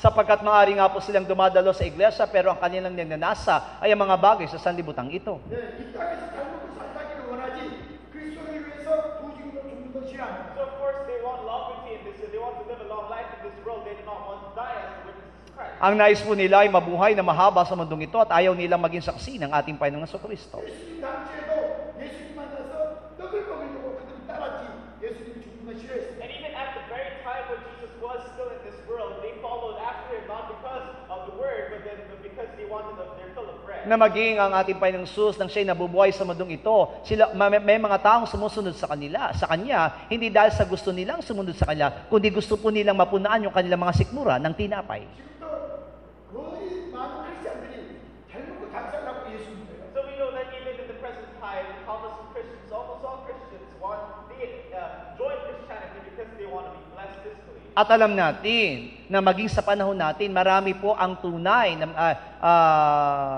na nagsasabi na sila'y mga Kristiyano, pero ang tunay na layunin po nila ay magkaroon ng kaginawaan ng kanilang mga buhay sa mundong ito. 교회에서 복 받으라 잘 되라 그런 말만. Which is why we see this manifested in the church. Their sermons are all about blessing. Kaya naman, kung makikita po natin na karamihan ng mga iglesia, ang itinuturo po, ang nagiging pangaral po, ay patuloy na tungkol sa pagpapala. 주님은 네가 나를 사랑하면 십자가를 지고 나를 따라오라는 거예요. But then the Lord himself said that if you truly love me, then you will take up the cross and follow me. Pero ang Panginoon mismo ang nagsasabi na kung gusto niyo sumunod sa akin, kailangan niyong pasanin yung krus at sumunod sa akin. 십자가에 이 옛사람을 죽여버리고 나를 따라오라는 거예요. Then he's telling us that we have to kill our old self with that cross that we are carrying and follow him. Na sinasabi niya sa atin na kailangan natin patayin ang ating lumang pagkatao kung paanong parang ipinapasa natin ang ating krus at tayo sumusunod sa Kanya. 지금은 나를 사랑하는 자는 나의 모습이 싶다고 했어요. The Lord says that all those who love me will be where I am. Sinabi mismo ng ating Panginoon ng sino man nagmamahal sa akin ay tunay na nanaisin kung saan ako naroon. 주님은 사랑하는 사람은 주님의 길을 따라갈 겁니다. And so those who say that they love the Lord, they will follow the path that the Lord went. Kaya naman ang sino man nagsasabing mahal nila ang Panginoon ay susunod sa daan na dinaanan ng ating Panginoon. 분명하게 도덕인으로 살다가 죽도 당하지. So very clearly, it is very distinct that these two people will die as martyrs of Christ. At maliwanag nga po itong dalawang saksi na ito ay mamamatay bilang martir kay Heso Kristo. 수많은 두 증인이 순교하는 것이 계시록 11장입니다. So Revelation chapter 11 is the story of countless of those who are the two witnesses who will be martyred. Kaya nga po sa pahayag 11, ito po ay talaan, magiging talaan ng mga saksing mamamatay para kay Kristo. 수많은 두 증인을 갖다가 세계 여러 지역에서 죽여놓고 그들은 즐거워합니다. That countless of the two witnesses will be killed all over the world, and the world will rejoice over this. At marami po mga tao po na magiging saksi ang papatay ng salibutan at ang salibutan ito'y magbubunyi sa kamatayan ng mga saksi. 예, 근데 3일 반 만에 그들은 부활해서 하늘로 올라갑니다. But within 3.5 days, they will be resurrected and they will enter the kingdom of heaven. Pero alam natin sa loob ng 3 araw at kalahati, sila'y muling mabubuhay at sila'y aakyat at papasok sa langit. 진로 앞에서 눈을 떼야지 이 길을 갈 수 있어요. But then only when we open our eyes in the pool of Siloam can we join and start Pero makakasama lamang tayo doon at makakadaan tayo sa dinaanan ng ating Panginoon kung tayo po'y tatanggap ng tubig ng Siloe. 네, 요한복음 12장 13장에 또 마지막 유월절 John chapter 12 and 13, the final Passover. At doon sa 1, 12, 13, tumutukoy doon sa huling Paskwa. 예수님이 이 유월절 때 뭘 하세요? And in this Passover, what does Jesus do? Ano po ba ang ginawa ng ating Panginoong Sus dito sa mga Paskwa na ito? 13장에 이 유월절 통해서 참 제자와 마귀를 나눠버립니다. In chapter 13, Jesus in this Passover divides the true disciples and the brood of the devil. At alam natin na doon sa 13 ay napag-alaman ni Jesus kung sino ang tunay niyang mga alagad at kung sino ang para kay Satanas. 제자들이 가르칩니다. First, Jesus washes the feet of the disciples. Kaya naman hinugasan ni Jesus ang mga paa ng kanyang mga alagad. 베드로가 내 몸도 씻어달라고. And here Peter says, wash my whole body too. Kaya nga po sinabi dito ni Pedro na hugasan maging ang kanyang buong katawan. 그래서 실제로 보면 이미 목욕을 했기 때문에 다 씻을 필요가 없다고. And so verse 10, Jesus says that since you have cleansed your body, so you are clean. Sabi nga po doon sa Gis, malinis na kayo, kaya maliban na linisin ang inyong mga paa, hindi kayo pa malinis. 뭘로 제자들이 깨끗해졌을까요? So with what do you think the disciples have been cleansed? Through what method? Kaya nga po, sa tingin po natin, paano nalinis ang mga alagad? 챕터 15 verse 3에 보면은 내가 너희에게 한 발로 너희의 입이 깨끗했다는 In chapter 15, verse 3 says there, with the you have been cleansed by the word that is spoken to you. Doon sa 15:3, sinabi diyon, nalinis na kayo sa pamagitan ng salitang sinabi ko sa inyo. 예수님의 11제자는 예수님의 말씀으로 입이 깨끗해졌어요. So the 11 disciples of Jesus, through the words of Jesus, they have been cleansed already. Ibig sabihin yung 11 disipo, alagad ng ating Panginoong ay malinis na sa pamagitan ng salitang binanggit sa kanila. 예수님의 말씀을 경접했습니다. So they have accepted the words of Jesus. Tinanggap nila ang salita ni Jesucristo. 그리고 그 말씀에 다할 수 없지만 순종하고 했기 때문에 그들이 이미 깨끗해졌어요. And although they were not perfect in their obedience, but then they tried to obey all of the words of Jesus, that is why they are clean. Bagamat hindi pagganap ang kanilang pagsunod sa ating Panginoong Sus, pero tinanggap nila ang salita ng ating Panginoong Sus, kaya naman sila itinuturing na malinis. 그러나 아직도 부족한 게 있기 때문에 발만 씻으면 된다는 겁니다. But then because they are still lacking, that is why Jesus washed their feet and only their feet. At dahil nga po, taglay pa nila ang mga pagkukulang, kaya naman hinugasan sila ng ating Panginoong Sus sa kanilang mga paa. So why do you think their feet needs to be washed? Pero bakit nga po ba kailangan pang linisin ang kanilang mga paa? 마귀는 밟아버릴 수 Because 있습니다. only by washing our feet and cleansing our feet can we set the devil under us. Sapagkat kung lilinisin natin ang mga paa, doon pa lamang tayo magkakaroon ng pagkakataon na yapakan ang gawa ng dyablo. 우리가 발까지 깨끗해져야지 우리 안에 있는 이 악한 것을 이길 수 있어요. Because only when our feet have been cleansed can we be able to overcome the evil one. Sapagkat kapag naging malinis ng ating mga paa, doon pa lamang tayo magiging matagumpay doon sa masamang spirito na nasa atin. 근데 이제 예수님이 발을 씻은 다음에 이제 가론유다한테 이제 떡을 줍니다. But then after Jesus washes the feet of the disciples, Jesus gives the bread dipped in sauce to Judas Iscariot. Pero matapos nga po ang hugasan ng ating Panginoon sa mga paa ng mga alagad, ibinigay kay Judas Iscariote ang tinapay na isinawsaw ng ating Panginoong Jesus. 그리고 그 떡을 받을 때 이제 악한 것이 역사에서 그는 예수 팔로 가는 겁니다. And so after receiving the bread, the Satan entered Judas Iscariot and he did what he was supposed to do. At pagkatapos nga po na isawsaw ang tinapay at naibigay sa kanya, si Satanas ay sumapi sa kanya at ginawa niya ang dapat niyang gawin. 10절에 그 예수님이 준 떡을 받은 다음에 사탄이 가릅니다. And so that's in verse 27 where it says that Satan entered him as soon as he took the bread. Sinabi nga to doon sa talatang 27 na si Satanas ay pumasok sa kanya matapos niyang tanggapin ang tinapay. 떡은 예수님의 몸을 의미하고 있어요. And so this bread refers to the body of Christ. At alam natin ang tinapay na ito'y kumakatawan sa katawan ni Kristo. 예수님의 제자들은 이 떡, 곧 말씀을 믿고 받았기 때문에 생명이 됐고요. And so for the disciples of Jesus, because they accepted the bread, which is the word, so that is why it became life to them. Kaya nga po ang mga alagad na tumanggap ng tinapay bilang salita ng Diyos, ito po ay naging buhay para sa 그 kanila. 말씀으로 그들은 깨끗해졌고 And so through that word, they have been cleansed. Sa pamagitan ng salitang ito, luminis sila. 이 가론유다는 똑같은 말씀인데 그걸 받고 사탄이 들어가 마귀가 됐습니다. But then for Judas Iscariot, even though he received the same word because of his misinterpretation of it, the Satan entered it. Samantalang si Judas Iscariote, bagamat pareho lamang tinapay tinanggap, pero ang kanyang naging parang salin o pagkaunawa sa salita ay salita ni Satanas, kaya naman si Satanas ay sumapi sa kanya. 예수님은 똑같은 말씀으로 제자가 되고 마귀 새끼가 돼버린 So with the same words of Jesus, you can either become a disciple of Jesus or the group of Satan. Kaya nga po, kahit na po tayo nakikinig doon sa salita ng ating Panginoong Jesus, maaari tayo maging alagad ni Jesus o maging kampo ni Satanas. 예수님의 예언 제자는 그 말씀으로 날마다 깨끗해졌고 So the 11 disciples have been cleansed daily through that word. Kaya nga po, ang 11 alagad ay naging malinis sa pamagitan ng salita na yon. 다른 유다는 그 말씀을 들어도 믿지 않았습니다. And Judas Iscariot, even though he heard those words, he refused to believe in this. Samantalang si Judas Iscariote, bagamat tumanggap ng tinapay na iyon, ay hindi po nanalig ng lubusan. 예수님은 열한 제자의 발을 깨끗하게 씻었어요. So Jesus cleansed the feet of the 11 disciples. Maaring nalinis ni Jesus ang mga alagad, yung 11 alagad, 그러나 다른 유다는 그 떡을 보고 예수님의 발을 잡혔습니다. But then Judas Iscariot, by receiving that bread, he kicked Jesus. samantalang kay Judas Iscariote, matapos maaring tumanggap ng tinapay na iyon, pero sa pamagitan nun ay sinipa niya o itinaboy niya si Jesus.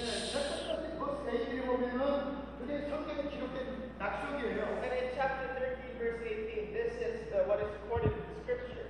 At doon nga po sa 13:8, ito po ang sinasabi ng kasulatan. 어떤 발이 될 것입니까? So what kind of foot will you become?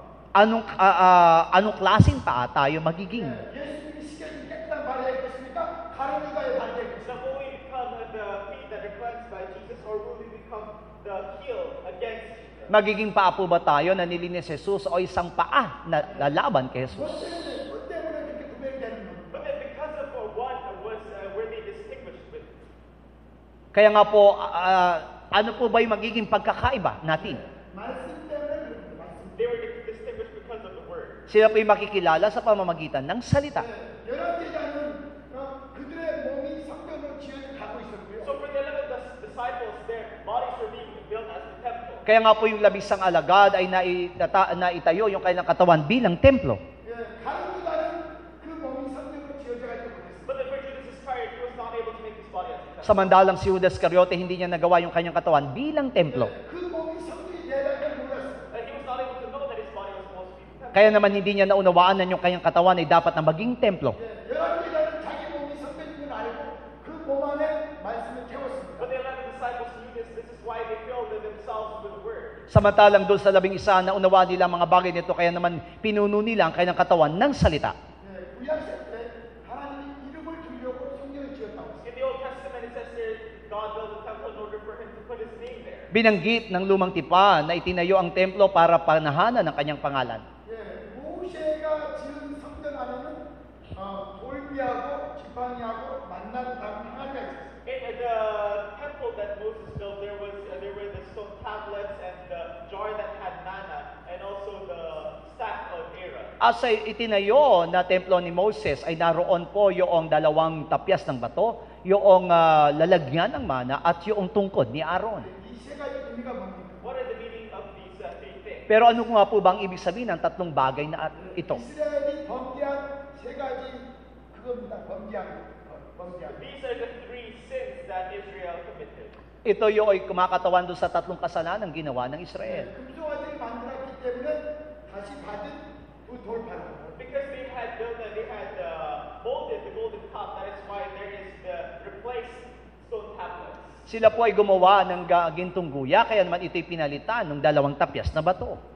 만나를 불편해서 불편한 그 표시로 만나 하나를 연합. And there was also the manna that was placed inside the jar because of their discontent of the manna. Sila po ay inutusang maglagay ng mana sa isang sisidlan sapagkat sila po hindi naging kontento dun sa manang ibinigay ng Diyos. 하나님이 인도하시고 그 모세와 그리고 아론의 지도자됨을 인정하지 않아서 죄진거에 대해서 그 지팡이를 달았습니다. And finally, because they were not able to fully trust in the guidance of the Lord, which is the guidance of Moses, that is why staff of Aaron was placed. At sa kalulihan, hindi nila tinanggap yung pangunguna o pamumuna ni Moises, kaya naman ilagay doon yung tungkod ni Aaron. 모세의 성전에는 너희가 이 세 가지 죄를 지었다라고 그걸 뜯은 거예요. So in the temple of Moses, these three things were put in order for them to be reminded of the three sins that Kaya nga po yung templo na tinayo ni Moises ay nagpapaalala sa tatlong kasalanan ginawa ng mga Israelita. 하나님 다윗에게는 성전을 지어라. 내 이름을 둘 거라고 했어요. But then when God spoke to David, he says, build a temple in order for me to put my name there. Pero nang mangusap ang Diyos kay David, kailangang maitayo ang templo para sa panahanan ng aking pangalan. 솔로몬은 그 하나님의 이름을 위해서 성전을 지었어요. And so Solomon built a temple in order for the name of God to reside there. Kaya naman itinayo ni Solomon ang templo upang panahanan ng pangalan ng Diyos. 다윗의 성전 안에 지성소 안에 하나님 이름이 어디 있었어요? But then within the most holy place of the temple of David, where was the name of God? Pero kung ilalagay natin doon sa kabanal-banalang lugar sa templo ipinatayo ni David, nasaan ang pangalan ng Diyos? 그 안에 있는 교회를 언약궤라고 했습니다. That was called the Ark of the Covenant, which contained the word. Ito po ay kumakatawan doon sa kabanang tipan na nagtataglay ng salita. 거기에 뭐가 있었습니까? So what was inside of the Ark of the Covenant? Ano po yung nakalagay doon sa kabanang tipan? 무엇이 이 신명기에 율법 책이 있었어요. In there was the book of the law of the Deuteronomy. Naroon yung aklat ng kautusan na nasa doon sa Deuteronomyo. 가나안 땅에 들어가서 지켜야 될 그 말씀 책이 있었어요. So this is the book of the law that the Israelites were supposed to obey when they entered the land of Canaan. At ito yung aklat na nagtatala ng kautusan na dapat nilang sundin sa kanilang pagpasok sa Kanaan. 거기에는 하나님의 말씀이 있었다는 거예요. So what it means is that there was the word of God. Ibig sabihin, naroon ang salita ng Diyos. 그러니까 내가 내 이름을 두리라 그 말은 내 말이 거기에 내 책을 거기에 두리라는 거랑 똑같은 거예요. So when God says that He will place His name on the temple, what He really means is that He will place His word inside the temple. Ibig sabihin po, nung sinabi ng ating Panginoon na pananahanan ang templo ng kanyang pangalan, ibig sabihin, ilalagay niya roon ang kanyang salita. 그래서 요한복음에는 그 이름을 영접한다.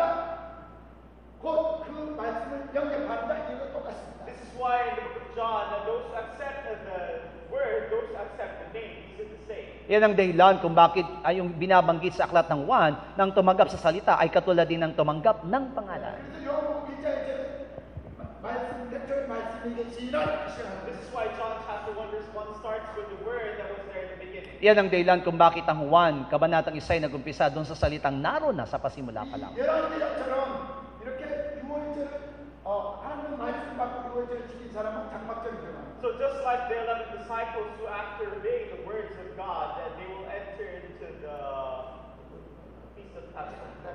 Katulad nga po ng 11 disipulo na tumanggap doon sa salita, sila po ay nakadalo doon sa pista ng tabernakulo. 그래서 요한복음 14장에 하나님의 처소 곧 장막절을 이야기합니다. This is why in John chapter 14 it talks about the dwelling place of God, the tent, the feast of Kaya naman doon sa 14 ay binanggit po yung tinatawag na pista ng mga tolda.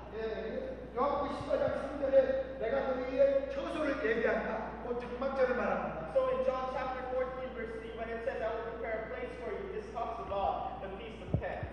Sinabi doon sa 3, kapag naroon ako, ipaghahanda ko kayo ng matitirhan. Ito po'y tumutukoy doon sa pista ng tolda.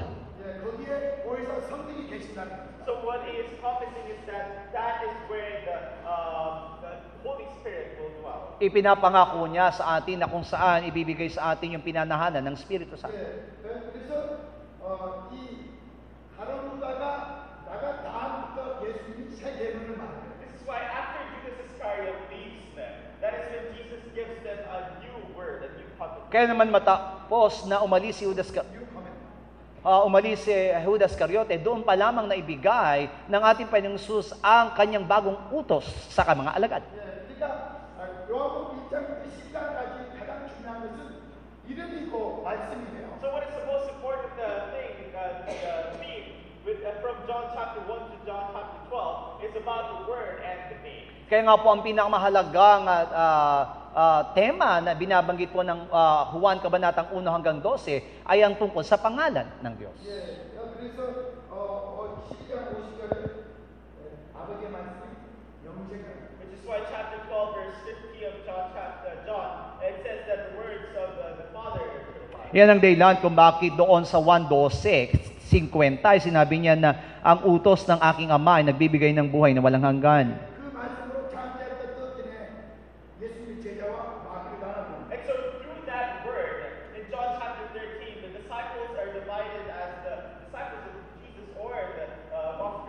Kaya nga po sa pamamagitan ng salitang iyon, doon sa 13, ay nahati ang mga alagad bilang mga alagad ni Kristo at alagad ni Satanas. 그 제자들에게 11제자에게 성령을 약속하고 초소를 약속했습니다. The 11 disciples are promised the Holy Spirit and the dwelling place. Kaya naman pinangakuan ng 11 alagad ng ating Panginoong Jesus na pananahanan ng kanyang pangalan at ng Espiritu Santo. 몸의 구속이 뭡니까? So what is the redemption of the body? Ano po yung tinatawag na katubusan ng ating katawan? 우리 몸이 하나님의 성전이 되는 겁니다. It is that our bodies will be the temple of God. Na yung ating katawan ay magiging templo ng Diyos. 우리 몸이 하나님의 처소가 되는 겁니다. And then our bodies will become the dwelling place. Ng ating katawan ay pananahanan ng Diyos. 그래서 예수님은 6월절에 죽으시고 This is why Jesus dies at the Passover. Yan ang dahilan kung bakit si Jesus ay namatay sa pista ng Paskwa. 무교절에는 무덤에 계셨고 And he was at the tomb during the feast of the first fruits, unleavened bread.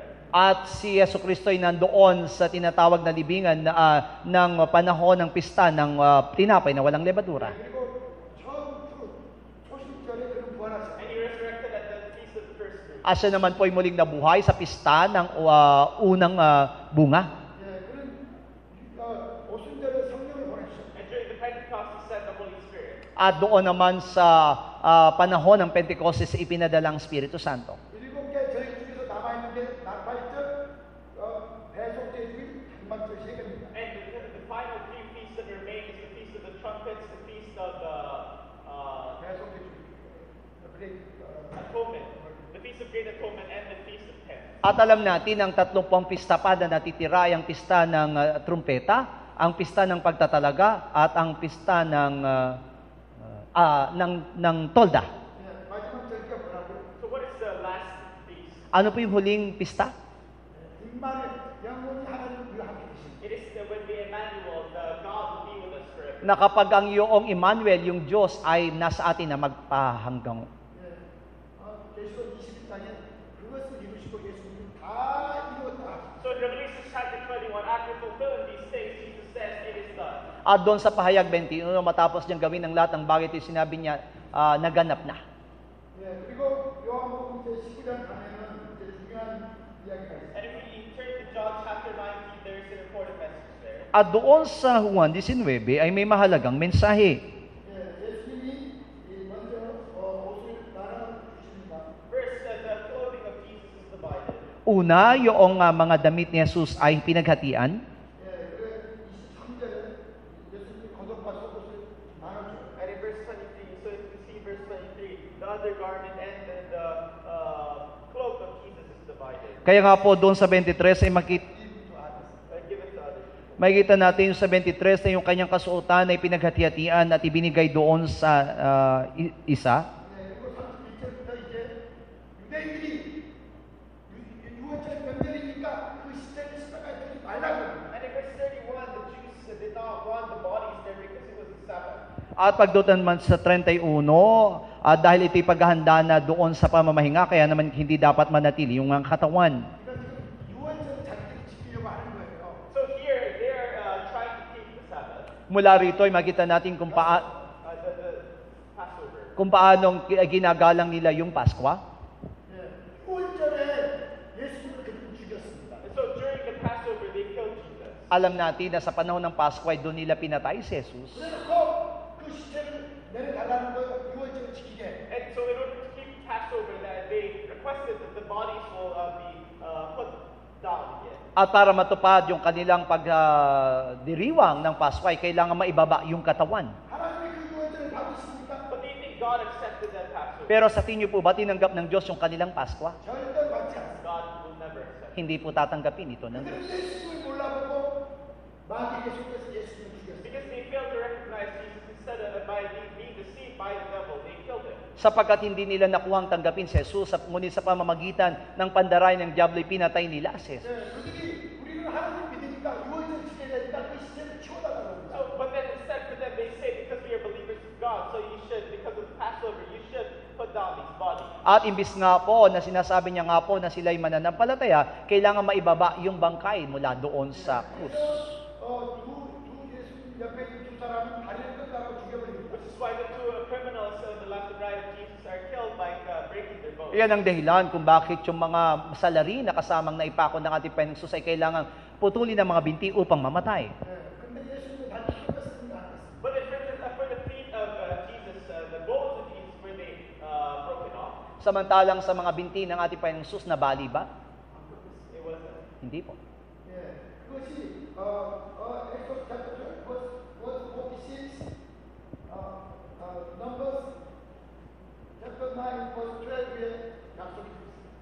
So that is in Exodus chapter 12, verse 46, and Numbers chapter 9 as well. At doon sa Exodus 12:46 bilang 9. 그의 뼈가 끊기지 않으리라 So 약속이 됐습니다. it was promised that his bones will not be broken. May pangako doon na hindi po mababali ang anumang kanyang buto. 왜안 끊겨요? Why? Bakit? 다리 꺾이면은 옆구리에서 피와 물이 못 나옵니다. Because if the feet are broken off, the blood will not come out from the side. Sa pag- Blood and water. Kung mababali po yung kanyang mga binti, yung kanyang mga buto sa binti, hindi na po lalabas sa kanyang tagiliran yung dugo. 예, 양쪽에 있는 사람은 왜 꺾었어요? But then why is it that the two criminals, their feet were cut off? Pero bakit nga po ba yung dalawang salarin binalian ng binti? 아직 살아있었기 때문에. Because they were still alive. Sapagkat sila'y buhay pa. 예, 그래서 이 꺾어가지고 그들을 죽였어요. Which is why the feet were broken in order for them to bleed out and die. Yan ang dahilan kung bakit kailangan putulin ng mga binti nila upang tagasan sila ng dugo at sila'y mamatay. 근데 예수님은 6시간 만에 자기 목숨을 내려놨어요. But then Jesus, within 6 hours, he laid down his own life. Samantalang si Jesus ay naibigay niya ng kusa yung kanyang buhay sa loob ng 6 na oras. 이미 죽었기 때문에 다리를 꺾을 필요가 없습니다. So because he has already died, there is no need to break his At bones. dahil nga po siya'y namatay na, hindi na kailangan pang baliin ng kanyang mga binti. 만약에 예수님 그때까지 살아있으면 다리를 꺾어갖고 예수님을 죽였어요. And if Jesus was still alive at that time, then of course they would have broken off. Pero kung nananatili pa rin buhay ang ating Panginoong Jesus ng panahon iyon, tiyak na dapat baliin din ang kanyang binti. 그러면 예수님 옆구리에서 피와 물이 나올 수가 없어요. And then what will happen is that blood will not come out from his side. Ibig sabihin lamang nito, hindi po lalabas yung dugo sa kanyang tagiliran. 예. 예수님의 옆구리에서 나온 피와 물로 교회가 세워지는 거예요. But then we know that the blood and water that flowed out from the side of Jesus, that is how the church was founded. At alam natin ang dugo at tubig na lumabas sa kanyang tagiliran ay ang pagsilang ng iglesia. 예. 예수님의 제자들에게 그것을 줘야 하는 겁니다. So this is what Jesus has to give to his disciples. Ito ang dapat ibigay ng ni Jesus sa kanyang mga alagad. 예수님의 제자들은 그것을 확인해야 돼요. And so because the disciples have to confirm these things. At kailangan po kasi na tiyakin ng mga alagad ang mga bagay na ito. 그래서 성경에는 에베소도 그렇고 물로 씻었다는 거예요. 물로 무슨 물로요? 예수님의 옆구리에 나온 물로 씻었다. This is why in the Bible, especially like in Ephesians, it says that we have to be cleansed with the water. What water? The water that flowed out from the side of Jesus. Yan ang dahilan kung bakit sinasabi ng Biblia, lalo na po pagdating doon sa Epeso na tayo maging malinis sa pamagitan ng tubig. Ano po yung tubig na yon? Ito po yung tubig na tumagas sa tagiliran ng ating Panginoong Jesus. 1 John chapter 5 verse 7 and 8 보세요. Sa unang 1, 5, 예. 7, 8. 물과 피와 성령이 하나라고 있습니다. So it says that the water, the spirit, and the blood is one. Sabi doon ang tubig, ang spirito at dugo ay isa. 예. 이 물과 피와 성령 위에 교회가 세워집니다. So on top of the water, the blood, and the spirit, that is where the church will be founded. Kaya nga po, ang iglesia ay maitatatag sa pamamagitan ng tubig, spirito at dugo. 예. 우리 각각 그 위에 교회가 우리 성전이 세워져야 돼요. So what it means is that we have to build ourselves up individually as a temple on top of these three. Ibig sabihin, ang bawat sa po sa atin na maitatag bilang isa iglesia na kung saan nakatayo dun sa tatlong bagay na iyon. 예. 우리에게 그리스도의 피가 뿌려져야 되고요. So we have to be sprinkled with the blood of Christ. Kaya naman kailangan tayo mawisikan ng dugo ni Kristo. 예. 그 물로 우리를 씻어야 됩니다. And with the water, we have to wash ourselves. At sa pamagitan ng tubig tayo mahugasan. 예. 그때 성령께서 우리에게 거하십니다. And that is the Holy Spirit can dwell in us. Upang manahan sa atin ng Espiritu Santo. 예. 하나님의 성전으로 지어져 가는 거예요. And so this is how we will be built up as the temple of God. Ganito po tayo dapat maitatag bilang isang templo. 이렇게 다 틀려요. 마태, 마가, 루카, 요한복음 다 틀립니다. So in this way, we understand now that Matthew, Mark, Luke, John, these books are different. Kaya nga po maunawaan natin ang pagkakaiba ng Mateo, Marcos, Lucas at Juan. 예, 우리는 이미 마태복음, 마가복음을 통해서 구원을 받았어요, 영원히. For us, through the book of Matthew and Mark, we have received salvation as eternally first prayer. Kaya nga po sa pamagitan po ng Mateo ay maunawaan natin, tinanggap natin ang kaligtasan ng ating mga espiritu. 이제 요한복음에서 완전히 거듭나야 됩니다. So for now, through the book of John, we have to be completely born again. Pero pagdating po sa aklat ng Juan, tayo po ay lubusang isinilang na muli. 예, 우리 영적인 눈을 뜨고 주님 만나야 And we have to open our spiritual eyes in order for us to meet the Lord. Na kailangan natin mabuksan ang ating mga spiritual na mga mata upang tayo makasama ng ating Panginoon. 안 그러면 누가 된다고요? 다른 누가 된다. But if you're not able to accomplish this, who will be like? That is like Judas Iscariot. Pero kung di natin magaganapan ang mga bagay ito, anong mangyayari sa atin? Matutulad tayo kay Judas Iscariote. 마지막에 두 죽이를 누가 죽일까요? In the end, who do you think will kill the two witnesses? At sa kahulugan, sino po ang papatay dun sa dalawang saksi? 크리스찬이 죽. It will be other Christians. Mga Kristiyano rin. 유대인들이 예수를 죽인 것처럼 크리스찬이 두 죽이를 죽인. But it's just like the Jews killed Jesus, and the Christians, false Christians, will be the ones who kill. Kung paano nga ang mga Hudyo ay pinatay ang ating Panginoong Hesus, ganun din naman ang mga huwad na Kristiyano ang papatay sa tunay na Kristiyano. 왜? 그 크리스찬들은 다른 종교가 믿는 하나님도 우리 하나님과 이렇게 같이 말을 하는 거예요. Why? Because these Christians have many false things, just like how they believe that our God is the God that other religions believe. Bakit? Sapagkat ang mga Kristiyanong ito ay marami pong mali sa kanilang pangunawa na inisip nila ang Diyos na sinasamba natin katulad ng Diyos na sinasamba ng ibang reliyon. 이미 많은 목사들이 다른 종교에도 구원이 있다고 말합니다. And you know that many pastors, the false pastors now, they say that salvation can be found in other religions. At alam natin na marami ring huwad ng mga pastor ang sinasabi nila na ang akaligtasan ay masasumpungan din ng ibang reliyon. 이미 많은 사람들이 어떤 종교를 믿어도 된다. 이 마음이 중요하다 그럽니다. And so now many people say that it is alright for you to believe in a religion. What is important is what is in your heart. At marami mga tao nga po na sinasabi doon na hindi mahalaga yung kung anumang reliyon meron tayo, ang mahalaga yung laman ng ating mga puso. 이미 세계적으로 종교를 하나로 만들고 있어요. And we know that worldwide there is already an organization that creates this kind of religion. At alam natin na sa buong mundo ngayon ay meron ng tinatawag na isang reliyon.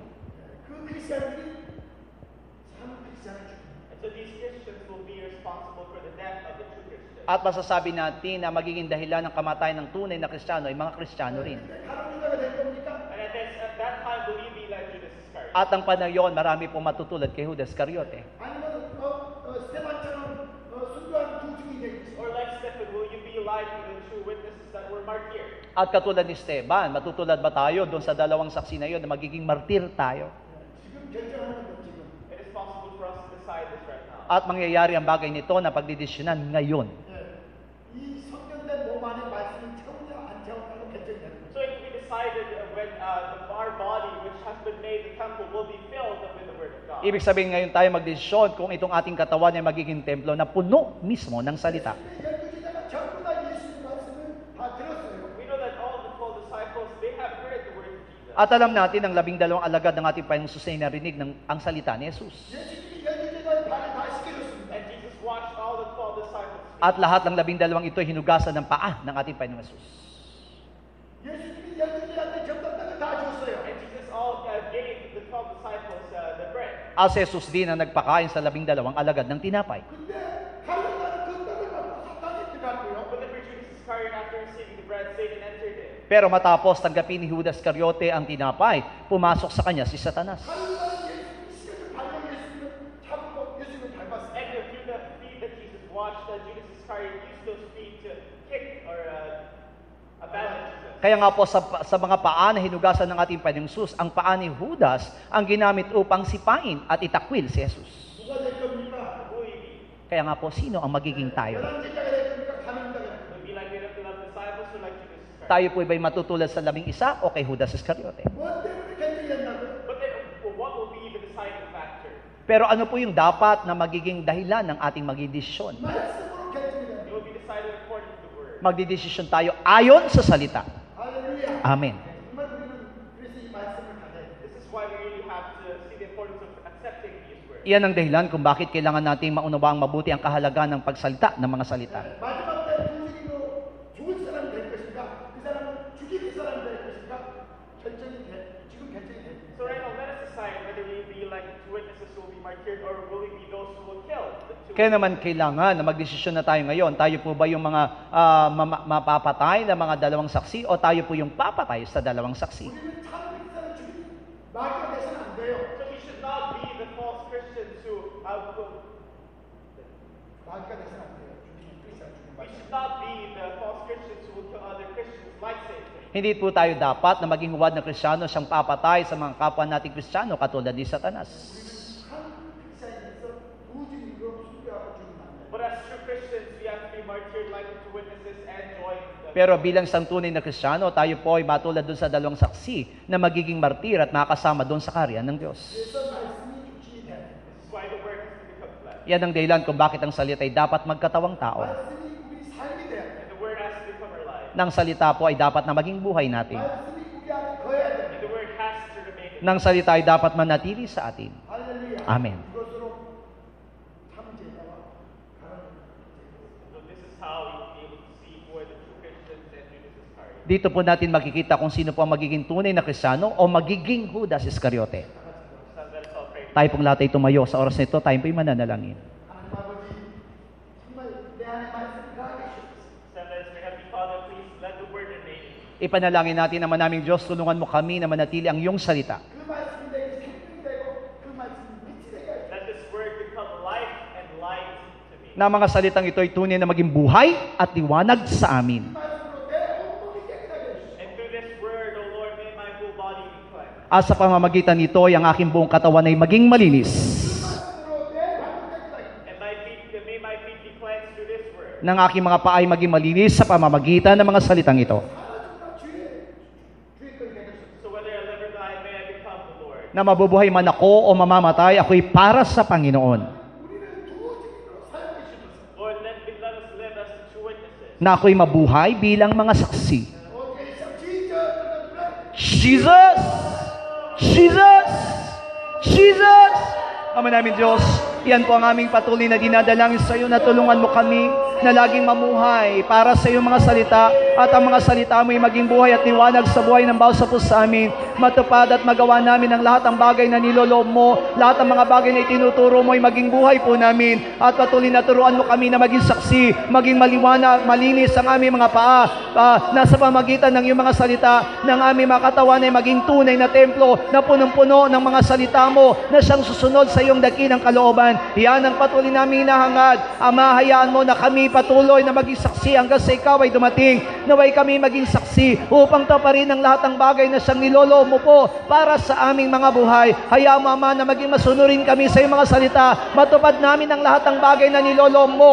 Maging masunurin kami, Ama, bilang tunay na mga Kristiyano. Nasa muli mong pagparito, aming Diyos. Patuloy na madatnan mo kami na karapat-dapat at patuloy na ikaw lamang po ang aming sundin. At hayaan mo, Ama, na lagi namin tagapin ang mga salita mo bilang buhay at bilang liwanag sa amin. Ikaw lamang po amang inaangkin namin. Ikaw lamang po amang siyang inaasa namin. Ikaw lamang po amang lubos sa tunay na maghahari sa aming mga buhay. At sa iyo lamang namin ipinagkakatiwala ang lahat. Ikaw lamang hinahangad namin na maghahari sa buhay ng bawat sa amin upang malaya kami makapasok sa iyong kaharian bilang tunay na mga alagad mo, bilang mga saksi, Ama, na magpapatotoo sa katotohanan ng inihayag mo sa buhay ng bawat sa puso sa amin. Yan ang patuloy namin itinadalangin na sa pagtanggap namin ng mga salita mo, lubos sa tunay na maging malinis at karapat-dapat kami ng mga anak mo. Ikaw lamang po ang inaangkin at inaasahan namin naman na tutulong at gagabay sa buhay ng bawat sa amin. Hayaan mo, Ama, na taglayin namin ang paa na siyang nilinis ng iyong mga salita upang patuloy namin lakaran ang mga bagay na siyang layunin at kalooban mo